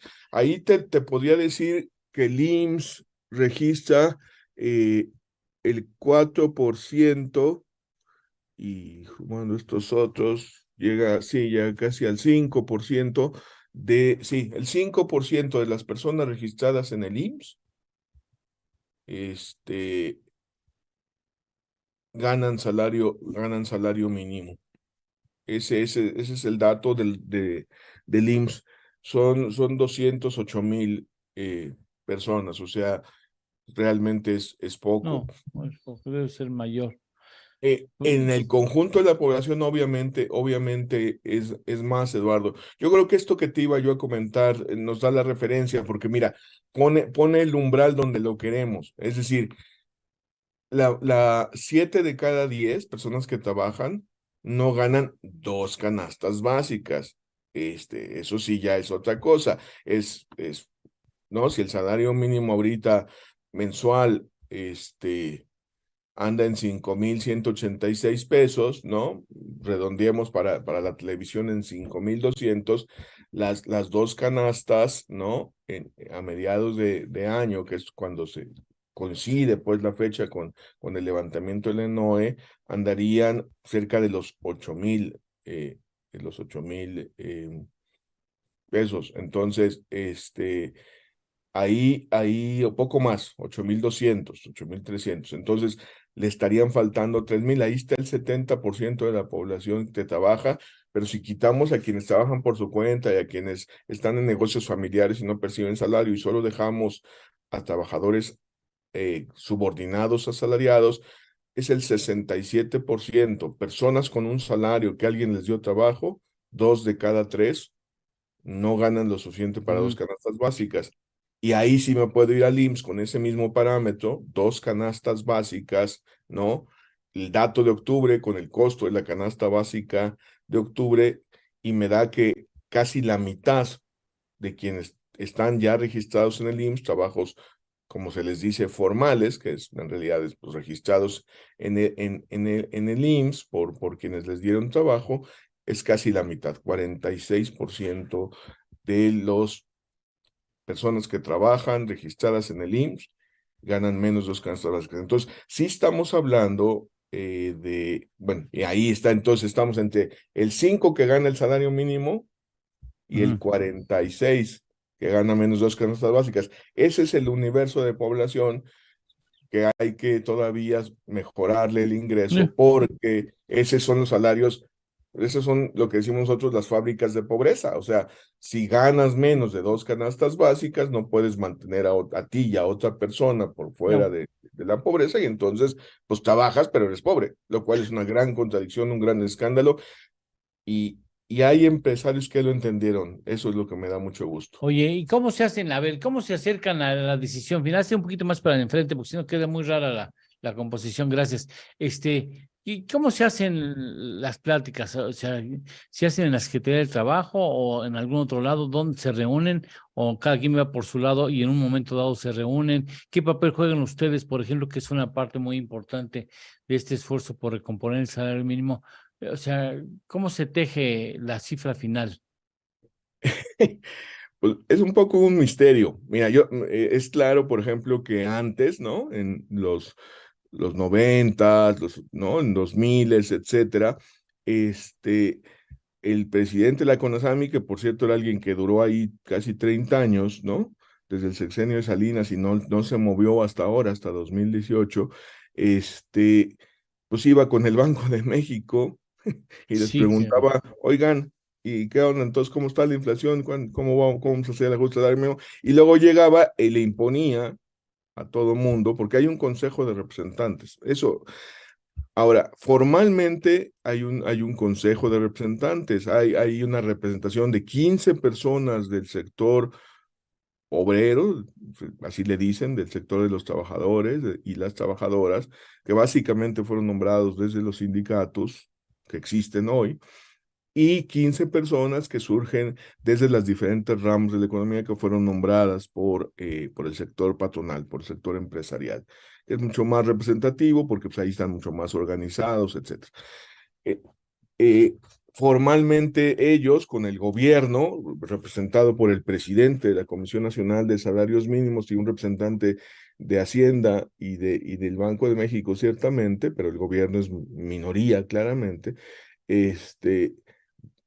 discuten y votan. Yo lo que te estaba comentando es que ya el sector obrero presentó una propuesta general que está bien en un sentido, o sea, hasta está bajo el salario mínimo general, nosotros decimos que debe ser más, pero que al confundirlo también con los profesionales, pues no ayuda. Lo que están tratando es de que el porcentaje de referencia sea más alto. Están queriendo recibir un empujón desde la Comisión Nacional de Salarios Mínimos, que no ayuda mucho porque generaliza, ¿no? Como si todas las empresas en todo el país tuvieran las mismas condiciones económicas. Y eso no es así, ¿no? Lo que tenemos que generalizar, lo que único que tiene que ser general es el umbral, el infranqueable, el mínimo para poder vivir, dice la Constitución, la persona que trabaja con su familia, dice en el orden material y moral, incluyendo la educación de sus hijos. La Declaración de Derechos Humanos, que es vigente en México, es muy clara. Tiene que ser suficiente para que las personas vivan conforme a la dignidad humana, quien trabaja y su familia, la persona que trabaja y su familia conforme a la dignidad humana. Entonces, esta parte es la que creo que está calando en el sector empresarial, Eduardo. Yo he estado últimamente en 6 reuniones importantes, no sé cuántas, en Jalisco, en León hubo un encuentro muy importante en que se creó la Alianza por la Prosperidad, en la propia reunión de Coparmex, que fue la semana pasada, y hay un acuerdo, todavía no de todo mundo, pero sí de un grupo muy interesante, muy significativo y que puede asumir un liderazgo muy claro de que las empresas motu propio, unilateralmente, por su propia decisión, pueden avanzar no solo a un salario suficiente para el umbral de pobreza, ese sería solo el primer escalón, sino que deberían trazarse como objetivo en 3 o 4 años, en 4 años están diciendo, que todo mundo tenga un ingreso digno para vivir con decoro como una familia de clase media, que eso es arriba del salario mínimo y que eso, por cierto, hay que decirlo también, Eduardo, porque si no se nos hacen bolas nuestros amigos de las políticas públicas que les gusta generalizar, eso no va a poder ser ley, eso va a tener que ser de acuerdo a la productividad de cada empresa, no puede poder ser política pública. Lo que debe ser ley y política pública es el mínimo general para que quien trabaja no sea pobre. Yo digo que ahí está la cosa. Nosotros vamos a poner, me decías, nuestro rol, nosotros vamos a presentar la próxima semana, yo espero el martes, casi seguro, nuestra propuesta de nota técnica, ya te lo habíamos adelantado, Sí. nosotros estamos diciendo que alcancemos la meta ya, no, lo estamos diciendo no tanto porque creamos que nos van a hacer caso en que ya alcancen la meta de las 2 canastas básicas, sería un aumento bastante significativo, ¿no? De 5,186, 5,200 que está ahorita a nivel mensual a 8,600 que sería la expectativa de las 2 canastas básicas para principios del próximo año.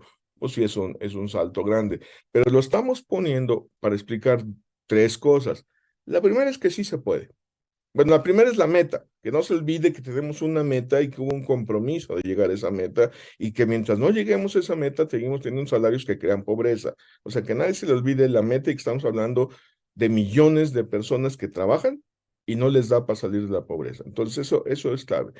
Segundo, que se entienda que es factible si se hace bien. Es decir, que sea solo al mínimo general, que no se generalice a otros salarios, ni a los profesionales, ni a la frontera, porque esos ya están arriba, perdón. Si hay algún profesional que esté abajo, bueno, también, por supuesto, pero es el mismo criterio, que nadie gane menos de lo necesario para salir de la pobreza, porque es solo ese muro. Y 3, que se busquen caminos para que vía la productividad y vía otras formas de remuneración, la gente empiece a mejorar su ingreso y ahí sí recuperemos el conjunto de los salarios. Pero eso es una cosa mucho más seria, tiene que... Incluso se había lanzado por ahí el concepto de salario digno, ¿es correcto? Sí, ¿no? Salario digno. Salario digno, están hablando de salario digno, están hablando de ingreso digno familiar, porque no, sumando cuánto tiene que tener la familia de 4 personas, que es la más común, etcétera, con 2 personas que trabajen, y por eso hablan de, para ponértelo en sencillo, por ejemplo, México Digno, que es el que empezó a manejar esto, pero ayer escuché también a Arturo Zapata de empresas e ingreso digno, así tal cual, así se llaman empresas e ingreso digno, diciendo, miren, la gente tiene que ganar poco más de 20,000 pesos. En Chihuahua calcularon que son 21, 22. a nivel general también, y entonces el salario digno tiene que ser arribita de los 10,000 pesos para que entre dos personas que trabajen puedan vivir con decoro como gente de clase media. Ese mensaje lo traen ya varios grupos empresariales, está empezando a llegar hacia las cúpulas, se está moviendo desde, diría yo, como desde los estados, desde las regiones, se mueve desde Chihuahua muy bien. Esto que te decía yo en León estuvo muy padre, hay gente muy importante de la industria del calzado y de todo ese sector industrial que está ahí en el corredor de León, Silao, etcétera, diciendo vamos por ingreso digno, crearon la Alianza por la Prosperidad y pusieron como uno de sus primeros objetivos que muchas empresas adopten el salario digno para lograr el ingreso digno de las familias. Eso le puede dar la vuelta a la economía del país, Eduardo. O sea, que rompamos el paradigma de que nuestra competitividad está basada en bajos salarios, en que la gente sea pobre, puede modificar la productividad de nuestra economía. O sea, porque la productividad tiene muchos factores, pero yo estoy seguro que uno de los frenos de productividad son los bajos salarios. O sea, la parte baja de los salarios bajos, pues, para que entiendan. ¿Para cuándo crees que ya tendría que definirse? Porque no hay fecha límite, ¿no? No hay fecha límite, siempre, por supuesto es antes de que termine el año, pero ha sucedido siempre en los primeros 10 días de diciembre, entonces yo calculo que ahí va a estar. La verdad es que no sé cuándo, digamos que yo espero que podamos platicar con el presidente de la CONASAMI, a ver si nos da una indicación, pero la verdad es que es cuando llegue el acuerdo, ¿no? Yo entendería que el gobierno lo que no quiere es tomar una decisión que produzca inflación, y justo nuestro planteamiento va en ese sentido. Si solo ajustas el mínimo general que se llama, el mínimo, pues, no frontera, no profesionales, y lo haces con porcentaje por un lado, para que sea, nosotros decimos 10%, 9 algo, lo que sea, muy cercano a la inflación, y luego le agregas un monto en pesos, nosotros decimos, ponle 100, no creo que se los pongan, pero que le pongan una cantidad significativa, solo es el mínimo, sube el umbral para los que ganan menos, claramente un sector de la población que hoy trabaja y es pobre, mejora sus condiciones, y estamos seguros, no tiene ningún efecto inflacionario. No puede tenerlo porque está muy abajo, porque son muy pocos, ya lo platicamos, porque el peso del costo de la mano de obra, pero sobre todo de la mano de obra no calificada, que es una parte muy pequeña, en los costos generales no son significativos. No me vengan con historias, no estamos hablando, sino los salarios en general tampoco son significativos, aunque en algunas ramas puede que sí. Imagínate si decimos los del personal operativo y los que ganan menos, solo esos suben significativamente, 30, 40%. No se debe hablar así, pero para que me entiendan. 10% como porcentaje de referencia, y pesos, que luego ya que hagamos la aritmética diríamos, pues fue como el 30 o el 40. Pues sí, claro, tiene que ser como el 30 o el 40, Pues sí, pero en pesos.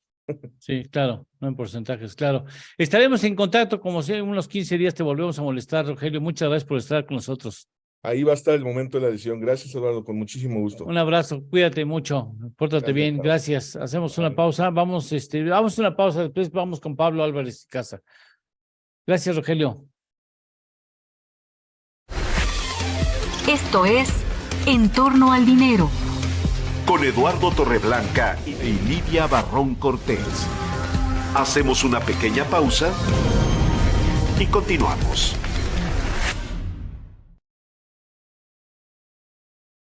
Joaquín López Dóriga, que escribe en Milenio, nos dice: la contramarcha del presidente.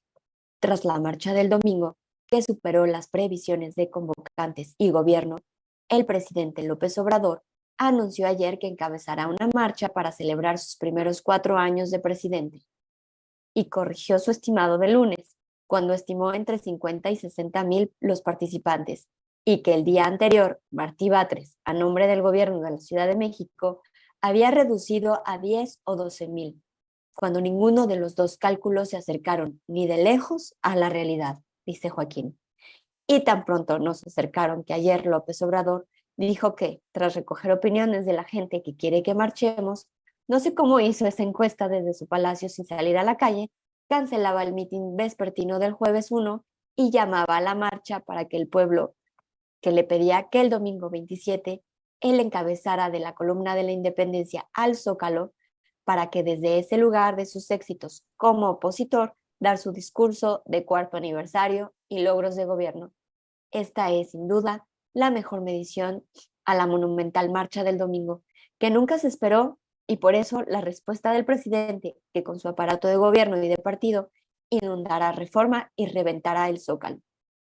Pero ni de lejos tendrá la autenticidad, espontaneidad y legitimidad de la ciudadanía del domingo contra su reforma político-electoral, ni de las que él encabezó desde la oposición en las protestas contra su ilegal desafuero en 2005. Pero los tiempos cambian y las circunstancias y el poder es a las personas.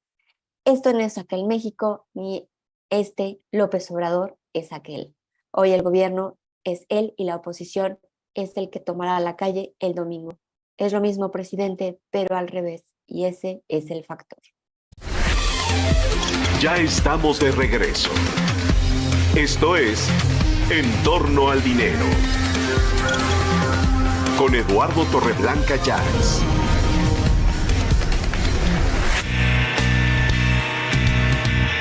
En torno al dinero. Y con ustedes, el análisis. Con Pablo Álvarez y Casa. Pablo, buenos días. ¿Cómo estás? Pablo Álvarez y Casa Longoria, ¿cómo estás? Mira qué elegante. ¿Vas a hacer hoy muñequito de pastel? Algo así. Bueno. De vez en cuando hay que ponerse el disfraz. Sí, por supuesto. Oye, ¿algún tema en especial que quieras atender hoy? Bueno, a mí me interesa un poco el tema de relación México-Estados Unidos. Ayer ya los republicanos ya tuvieron la mayoría absoluta, ya lograron los 218 asientos. La Cámara de Representantes tiene 435, entonces la mitad más uno son 218 representantes. Faltan 7 todavía, o sea, va a ser una mayoría muy limitada. Se calcula que los republicanos llegarían a 220 contra 215 de los demócratas. Y esto, pues, no es una buena noticia para México, porque la agenda republicana es mucho más agresiva con México. Y creo que en ese sentido la postura del presidente Biden podría endurecerse por la presión del Partido Republicano. Sí, tendrá que moverse, ¿no? Sí, ahí no hay buenas noticias, y en ese sentido, pues tenemos ahí como señales de cautela en nuestra relación con Estados Unidos, ¿no? En Estados Unidos propiamente también las cosas van bien. Ayer las ventas al menudeo salieron muy bien. Eso asustó un poco al mercado porque implica que podría haber presiones inflacionarias. Yo creo que el mercado ya descontó perfectamente que en diciembre la Reserva Federal incrementa 50 puntos base. Sí. Lo que no está claro, Eduardo, y es lo que tiene todavía un poco como la incertidumbre de los mercados, ¿qué va a pasar el próximo año? El 14 de diciembre es un día clave porque ese día la Reserva Federal muestra cuál es la trayectoria que esperan los integrantes del Comité de Mercado Abierto de alza de tasas para los siguientes 2 años. Sí. Entonces, yo creo que el mercado está muy expectante de esa señal que mande la Reserva Federal. Algunos analistas han dicho que si ahorita la tasa de fondos federales está en 4%, es probable que llegue al 6%. Pero esa incógnita la vamos a despejar dentro de 3 semanas, ¿no? Por lo pronto hay un ambiente un poco de impasse en Estados Unidos. También hay un tema político importante, porque no sabemos si los republicanos están dispuestos a aumentar el nivel del techo de la deuda. Acuérdate que a Obama eso le generó un problema muy fuerte en 2011. Entonces parece que hay como muchos déjà vus en este nuevo encuadre, ¿no? Sí. La diferencia es que Estados Unidos en este momento tiene un conflicto político grave con el exterior, en particular con China y con Rusia, y eso podría ayudar a que Biden logre tener una mejor relación con el Congreso, ¿no? Sin embargo, pues tú sabes muy bien que pues ya comenzó la carrera presidencial con el anuncio de Trump para la presidencia, y en ese sentido, pues el golpeteo interno dentro del Partido Republicano va a estar a todo lo que da, ¿no? Sí. Bien, pues a ver, ya empezaron ya el asunto de que ya empiezan a presionar al gobierno estadounidense para que solicite consultas en el asunto del maíz transgénico, pues ya es otro elemento que, digo, ya se comienza a sentir el peso de la protesta republicana, ¿no? Sí, porque fueron precisamente 2 senadores los que hicieron esa petición, ¿no? Donde también la tenemos perdida, ¿no? Sí. Sí, ahora aquí en el caso del maíz transgénico, puede dar un argumento a favor del gobierno mexicano que no hay que desdeñar, ¿no? Que es el efecto a la salud que tiene este tipo de productos, ¿no? Entonces creo que la controversia va a ser muy fuerte, ¿eh? Pues ojalá, bueno. Ya iremos viendo, pero por lo pronto no van a ser sencillas las presiones que aplique el ejército legislativo republicano sobre el Se me señor olvidó Biden. algo muy importante. En diciembre se reúnen los presidentes, ¿no? La famosa cumbre de las Américas, ¿no? El cumbre de los 3 líderes de Norteamérica. Y yo creo que muchas cosas también se van a discutir a profundidad, sobre todo en este nuevo escenario del Congreso norteamericano, ¿no? Sí, tendré que decirle a Biden, pues voy a tener que decir cosas que no quisiera decir, pero las tengo que decir porque aquí tengo a la gente presionando atrás de mí, ¿no? Tendré que explicarle que el contexto del ser el buen vecino va a tener que reducirse para el presidente Biden. Y el tema con China, o sea, Estados Unidos está presionando fuertemente porque México limite también su intercambio y su cooperación con China, ¿no? Ahí hay un tema también de política muy delicado. Bien. Bueno, pues estaremos en contacto por lo pronto. Muchas gracias, Pablo. No, gracias a ti, Eduardo. Buen día al auditorio. Muchas gracias. A cumplir con ese traje y esa corbata, cumplir las labores cotidianas. Sale, muchas gracias. Gracias. ¿Tenemos saludos, Belén? Sí, claro que sí, tenemos algunos saludos. Déjenme un momentito, aquí están. Adolfo Villegas dice que Benito Juárez está en 10 centígrados. Por cierto, saludos de YouTube, claro está. Gonzalo Vázquez, buenos días, saludos ahora desde la Ciudad de México y YouTube. Eso lo escribió hace un momento porque dice que no estábamos en Facebook, pero por eso escribe por acá MC Muñoz. Saludos por acá en Facebook. En intro, es molesto el abuso de poder, dice, lo hacen para molestar y demostrar que, se pregunta, mantengámonos firmes y no nos enganchemos en la manipulación. Se refiere seguramente a la marcha que hará el próximo 27 el presidente MC Muñoz. Felicidades, muchas gracias, MC Muñoz. Gracias. Permíteme ir porque si no se me va a ir, y ahorita se va ya en traslado. Shu Tenorio, ¿cómo estás? Gusto en saludarte. ¿Qué tal, Eduardo? Muy buen día, un gusto saludarles. Gracias. Oye, dime, ahora va a ser el asunto que yo también puedo llenar, y yo lleno el Zócalo, no el Monumento de la Revolución. O sea, pues yo creo que el modo candidato le gusta al presidente, ¿verdad? Ese es un terreno donde él se siente cómodo como candidato de oposición y no precisamente como presidente, pero bueno, quisiéramos escuchar tu punto de vista del desplante del presidente al convocar una marcha que llegaría al Zócalo. Sí, sin duda, Eduardo, el presidente no ha dejado de estar en campaña ni un solo día. El presidente ha dejado de manifiesto, no en esta ocasión, en muchas, que en el espacio en el que se siente más cómodo es en el de candidato, en el de oposición, en el de recordarle a todos lo que hicieron mal en el pasado y no tanto enfrentar el presente y los retos que estamos viendo hacia adelante. Sin embargo, me parece que la lectura es un poco más amplia, mi estimado Eduardo. Sí. Al presidente le gustan los símbolos, le gustan los simbolismos en política, y me parece que lo que quiere evitar es que la marcha del domingo se convierta justo en un símbolo, se convierta en un elemento que de alguna manera propicie un punto de inflexión, un cambio en el clima, en el ánimo que se vive de cara a esta sucesión adelantada que estamos viviendo en el 24. Pasaron varias cosas inmediatamente después de la marcha. Lo primero es que se habló que básicamente estaba enterrada la reforma electoral. ¿Por qué? Porque marcharon los tres principales partidos, digamos, de oposición, PRI, PAN, PRD, y sin ellos no hay reforma constitucional. Hay que recordar que el PRI jugó con Morena en la aprobación de la reforma constitucional que tuvo que ver con la presencia de las Fuerzas Armadas en las calles en interés de seguridad, pero si el PRI se mantiene firme contra la reforma electoral, básicamente no hay posibilidad de que se logren las 2/3 partes del Pleno en ninguna de las dos cámaras. De manera que no solamente fue esta gran movilización el domingo pasado, sino por otro lado, el símbolo de que no pasa la reforma electoral, y de ahí que ya se hable ahora de un plan B, de una serie de reformas a leyes secundarias. Pero no solo eso.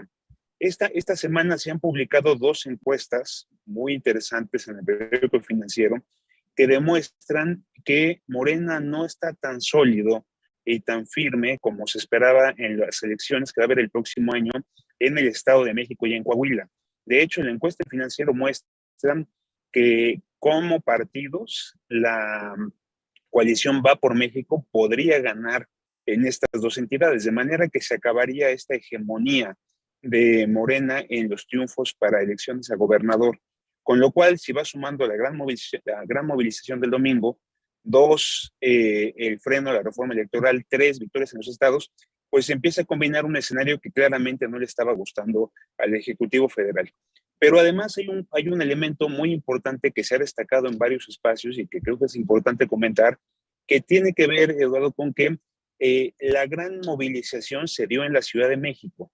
Y esto de alguna manera prende nuevamente los focos rojos dentro de Morena y claramente en el círculo cercano del presidente, de que la Ciudad de México se puede perder en el 2024.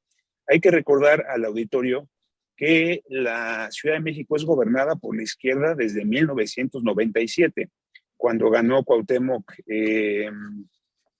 Cárdenas la elección para jefe de gobierno, pero tú recordarás que desde el 88, cuando fue la elección de Carlos Salinas contra Cuauhtémoc Cárdenas, se habló que la izquierda había ganado la Ciudad de México, de manera que un territorio que siempre había sido dominado por la izquierda, hoy se puede entender básicamente en riesgo.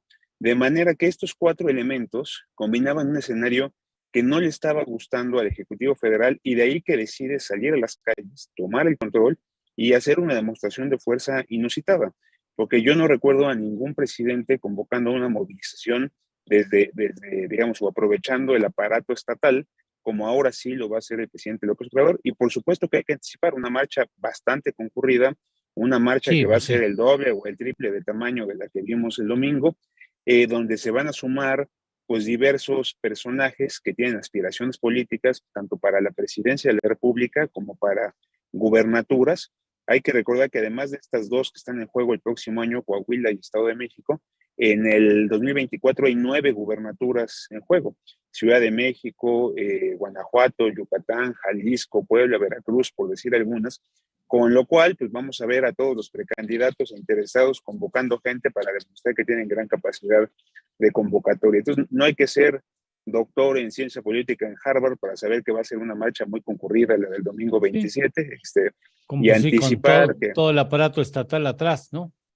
Pero lo que yo creo que es más relevante es entender que el presidente lo que quiere es romper este momento, digamos, que tiene la oposición, donde se está demostrando que puede frenar en la pista legislativa, que puede tener victorias electorales, y que él quiere volverse a poner en el centro y de alguna manera poner esta visión de que Morena es imbatible, ¿no? Que creo que se estaba rompiendo a partir de la marcha del domingo pasado. Sí, como en otro momento se demostró que en la capital estaba la posibilidad de una alternancia política, ¿no?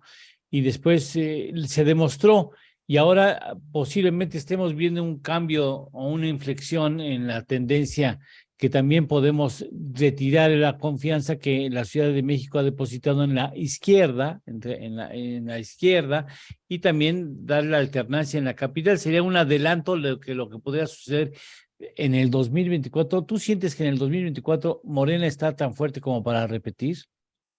Mira, sin duda la Ciudad de México fue parteaguas para lograr la alternancia tanto en el 2000 con Fox como con López Obrador en el 18. Sin duda, este ánimo que hoy se tiene en la Ciudad de México es un tema que deben estar no solamente queriendo combatir con una marcha más grande, sino me parece que la obligación del gobierno federal y del gobierno de la Ciudad de México es entender qué está pasando con la gente en la Ciudad de México, porque este descontento que ya se manifestó de alguna manera en el 2021, cuando gana la oposición 9 de 16 alcaldías, donde ya se demostró que pueden salir a marchar en una cantidad importante como el domingo pasado, y más allá de querer decir yo puedo convocar más, me parece que la gente cercana a la jefa de gobierno y al propio presidente López Obrador deberían estar tratando de entender por qué esta molestia, porque si bien es cierto que hay una vocación de izquierda, hay una vocación de libertades en la Ciudad de México, yo fui diputado aquí en la ciudad, he sido funcionario en la ciudad, conozco y entiendo bien la Ciudad de México, me parece que esa vocación persiste, pero también me parece que la gente hoy no está contenta con algunas cosas, pero yo no veo a nadie hoy en el gobierno haciendo autocrítica, en el gobierno de la ciudad, viendo qué está pasando, entendiendo por qué este malestar, cuando me parece que sería más importante hacer ese ejercicio de autocrítica y de reflexión que estar convocando una marcha que todos sabemos que va a ser exitosa, ¿no? O sea, yo creo que nadie apostaría que va a fracasar esa marcha. Pero lo que no veo es esta reflexión interna y por otro lado, pues están subestimando esta oposición. Y me parece que la Ciudad de México ha dejado históricamente de manifiesto que si la subestiman da sorpresas, ¿no? Y esto la izquierda lo sabe muy bien porque así conquistó sus primeras victorias político-electorales relevantes. Bueno, pues ya iremos viendo por lo pronto qué papel, ¿no? Le decía ahora, compadre ese niño chiquito, tratando de dar una respuesta a una iniciativa que me pareció ejemplar en muchos sentidos y será histórica, la concurrencia voluntaria y de familias enteras, de niños, familias enteras, incluso hasta bebés fueron con carriola, o perros, algunas familias sacaron hasta el perro a manifestarse, nadie se quedó adentro y me parece que es una movilización que en muchos sentidos es histórica y habla del momento el momento político que está viviendo el país. Sí, yo lo que veo con cierto asombro es que digamos, la oposición después de haber dado y la ciudadanía después de haber dado este paso tan importante el domingo pasado, ahora están queriendo cuestionar, desvirtuar la marcha que se viene el 27. Yo creo que ellos deberían estar pensando ya en los siguientes pasos, en las siguientes acciones y no entrar a un intercambio que nada favorece a nadie. Me parece que ya hay que dar por sentado que esa marcha va a ser un éxito, que el presidente va a rendir su informe y no desgastarse en ello. Y sobre todo hacer votos, estimado Eduardo, porque no vaya a haber ningún tipo de violencia. Yo te decía el lunes pasado que la marcha había sido exitosa, no solo por la convocatoria, sino porque se había celebrado de manera pacífica, sin incidentes menores. Por ahí hubo un par de señoras que gritaron, una diputada, cosas que, digamos, que afortunadamente fueron anecdóticas, pero me parece que el riesgo de estar polarizando en movilizaciones y demás podría llevar a un momento de violencia que ojalá no se dé, y espero que la oposición, te digo, de alguna manera entienda que el presidente va a hacer su día, va a dar su informe, habrá que ver qué dice el presidente en su mensaje y a lo que sigue todos. Como buen candidato, ¿no? Que sabe manejar esos terrenos ejemplarmente. Muchas gracias, Chu, por estar aquí con nosotros. ¿Vas de viaje, no? Pues estoy ya en camino para poder salir, pero estamos siempre al pendiente, con el gusto de estar aquí con tu auditorio. Eres muy amable, muchas gracias por ayudarnos a entender la realidad. Gracias, Chu, te agradezco, te mando un abrazo. Muchas gracias. Que tengan muy buen jueves. Muchas gracias, igualmente. Tenemos saludos pendientes, Miriam, te iba a decir Miriam, Belén, perdón. No pasa nada, muchas gracias. Bueno, pues como ya decía, también nos manda a saludar Gonz Vaz, buenos días, ahora desde la Ciudad de México. AMC Muñoz, también un saludo y muchísimas gracias por tus felicitaciones desde acá, muchas gracias, las recibo encantada. Vamos a una pausa, creo que ya nos salimos de la luz. Ya nos salimos del aire, supongo que nos salimos del aire. Ahí va. Esto es En torno al dinero. Con Eduardo Torreblanca y Lidia Barrón Cortés. Hacemos una pequeña pausa y continuamos. Los metros.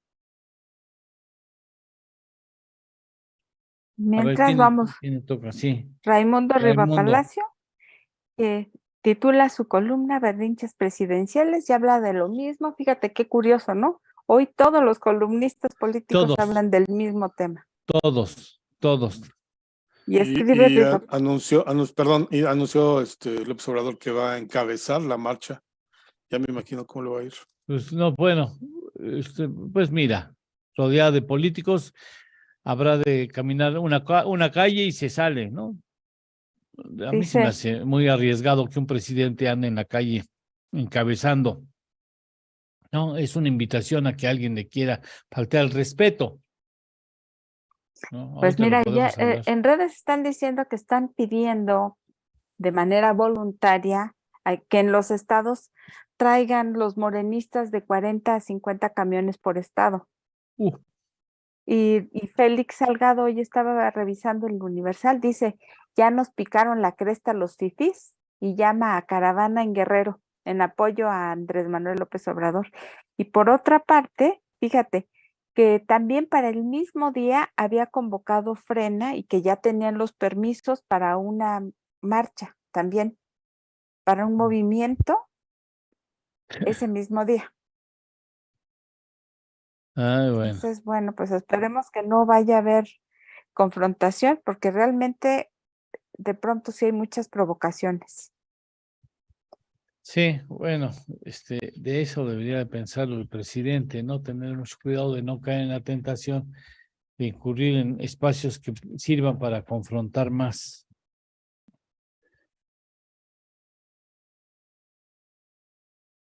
Es que después nunca falta un loco, ¿eh? No, pues ya lo vimos. Pues sí. Ya estamos de regreso. Esto es En Torno al Dinero. Con Eduardo Torreblanca Llanes.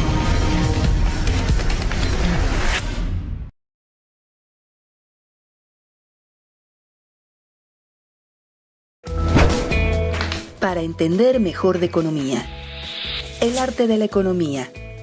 Este consiste en considerar los efectos más remotos de cualquier acto o política y no meramente sus consecuencias inmediatas, en calcular las repercusiones de tal política no sobre un grupo, sino sobre todos los sectores.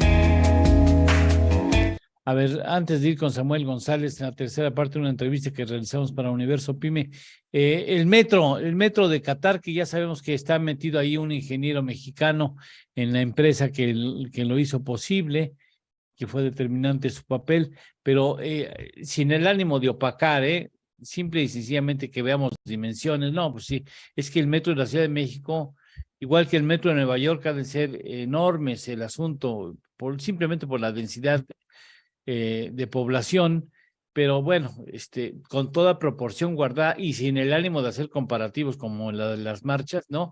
Simplemente decir, bueno, para que usted tenga una idea de qué tamaño es el de Qatar y qué tamaño es el de la Ciudad de México.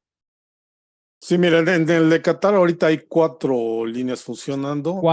4 líneas. Pero Qatar es chiquitito, que son más o menos, sí, son más o menos 164 kilómetros los que tienen estas 4 funcionando.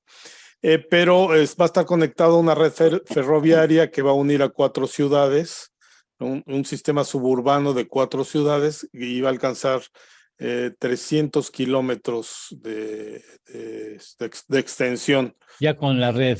Ya completa. con la red completa, inclusive esta construcción está programada para terminarse hasta el 2036. Ya. La red en México, la red ferroviaria, pues tú sabes, tiene 12 estaciones.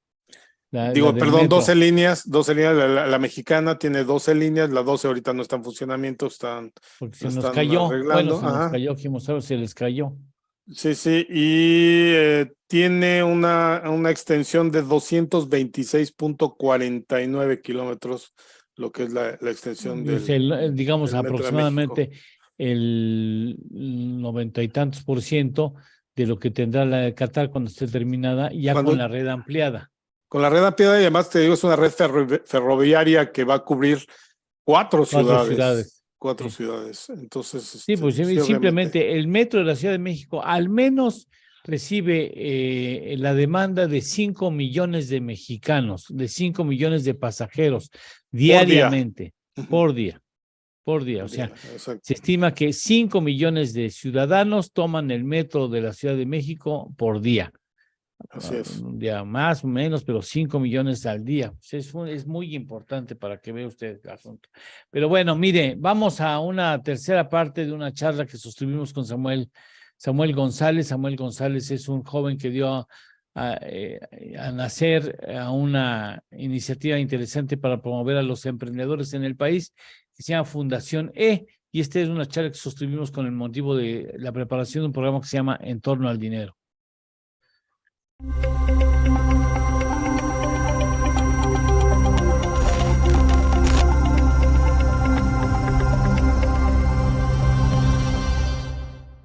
Hemos, digamos, abordado dos de los retos, es el apoyo a través de los patrocinadores en programas que tienen que ver con las Naciones Unidas, el asunto del comercio electrónico y la incorporación a pueblos originarios, la venta de artesanías y los productos que ellos producen.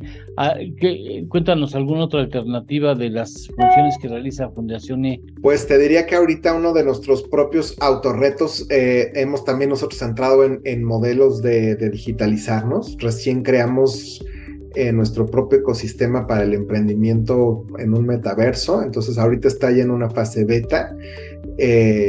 Han sido también estos 2 años, últimos 2 nos empujaron a sí o sí nos digitalizamos también nosotros, porque si no, ya sabes, nos vamos quedando atrás. Y está siendo muy interesante todo el proceso de crear una tecnología y de entender el qué y el cómo podemos crear un metaverso como un ecosistema dirigido al emprendimiento, y que obviamente las posibilidades son pensado en jóvenes siempre primero, ¿no? No necesariamente, no necesariamente. Cualquier emprendedor, no importando la edad. Cualquier perfil, sin importar la edad. Ahorita, por ejemplo, nos estamos enfrentando mucho al tema del qué y el cómo genera valor en el mundo de la economía digital una persona, y ese valor cómo le impacta al mundo de la vida real, por ejemplo. Estamos trabajando en esas hipótesis, en estas tesis, para que justamente este metaverso pues tenga sentido el emprender en estos mundos digitales. Y eso tendría aplicación no solo en México, supongo. No, eso va a ser, hasta ahora con mis inversionistas que estoy hablando, es de México para el mundo. De México para el mundo, o sea, eso se hace en México, pero se aplicaría en primera instancia en países que tengan de habla hispana y después se puede ir traduciendo. Así es. Esa es como una idea de Fundación E. Y es nuestro. Así es, este es nuestro, completamente nuestro. Lo estamos generando como un open source y con inversionistas privados. No, hombre, está muy interesante. Sí, eso es parte de nuestra evolución, porque si no, ya sabes, nos vamos quedando también atrás nosotros, si no. ¿Y cómo viste? ¿Qué ha pasado con ese ecosistema que fue creando primero el Fondo PYME, después el Fondo Emprendedor, esos esfuerzos de tener un organismo, de tener apoyo de miles de millones de pesos a los emprendedores, del esfuerzo del ecosistema tan fuerte que estábamos ya en las startups, y de repente llega este gobierno y le baja el switch?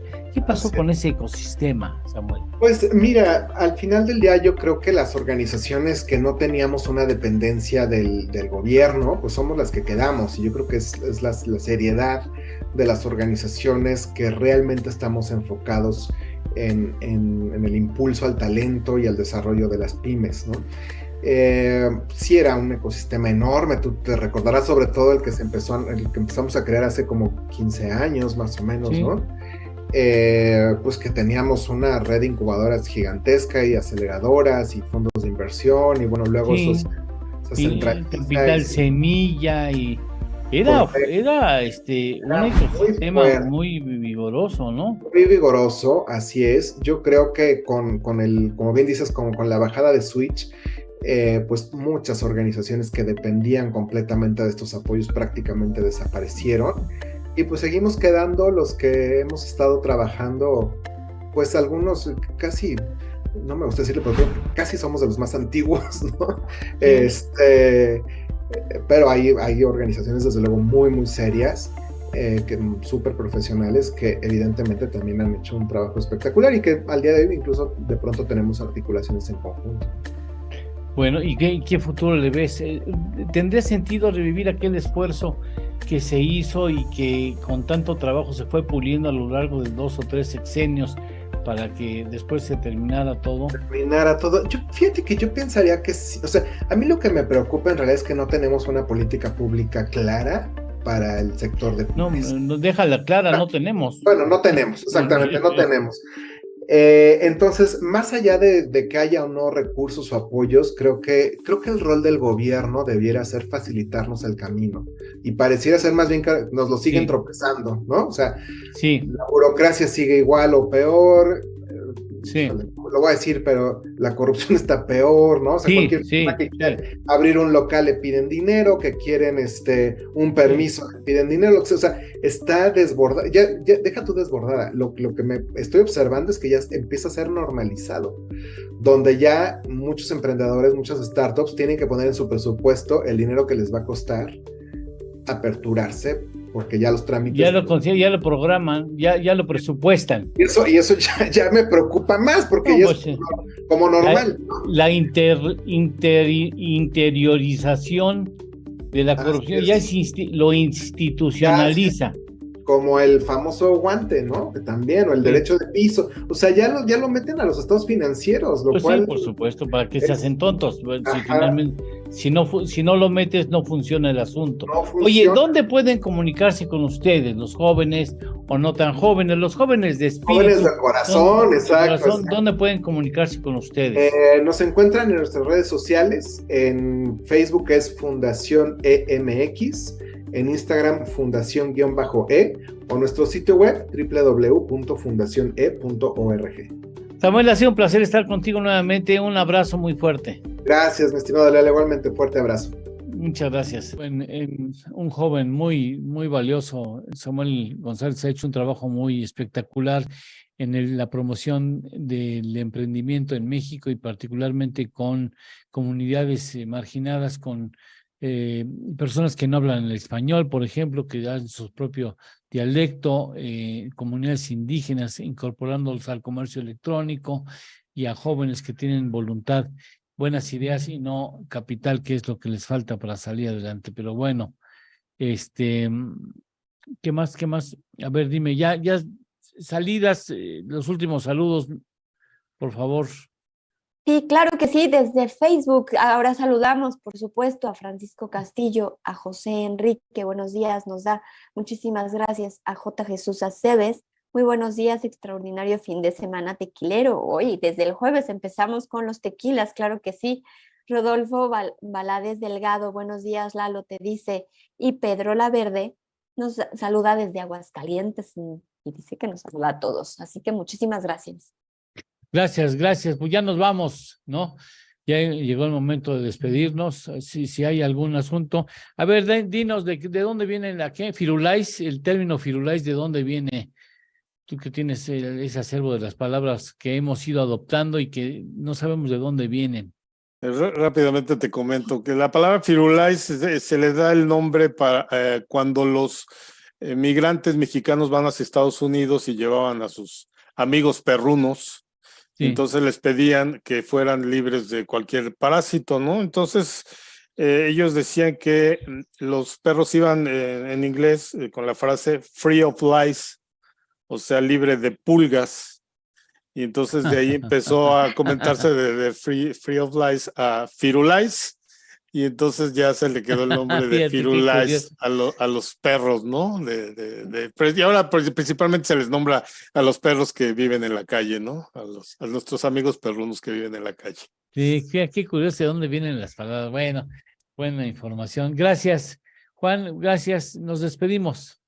Nos despedimos agradeciendo su presencia esta mañana y en nombre del equipo de En Torno al Dinero le damos las gracias. Nos vemos mañana en punto de las 6. Que tenga un excelente jueves. Adiós. Muchas gracias. Llegamos al final de nuestra jornada. Acaba En Torno al Dinero con Eduardo Torreblanca Llanes.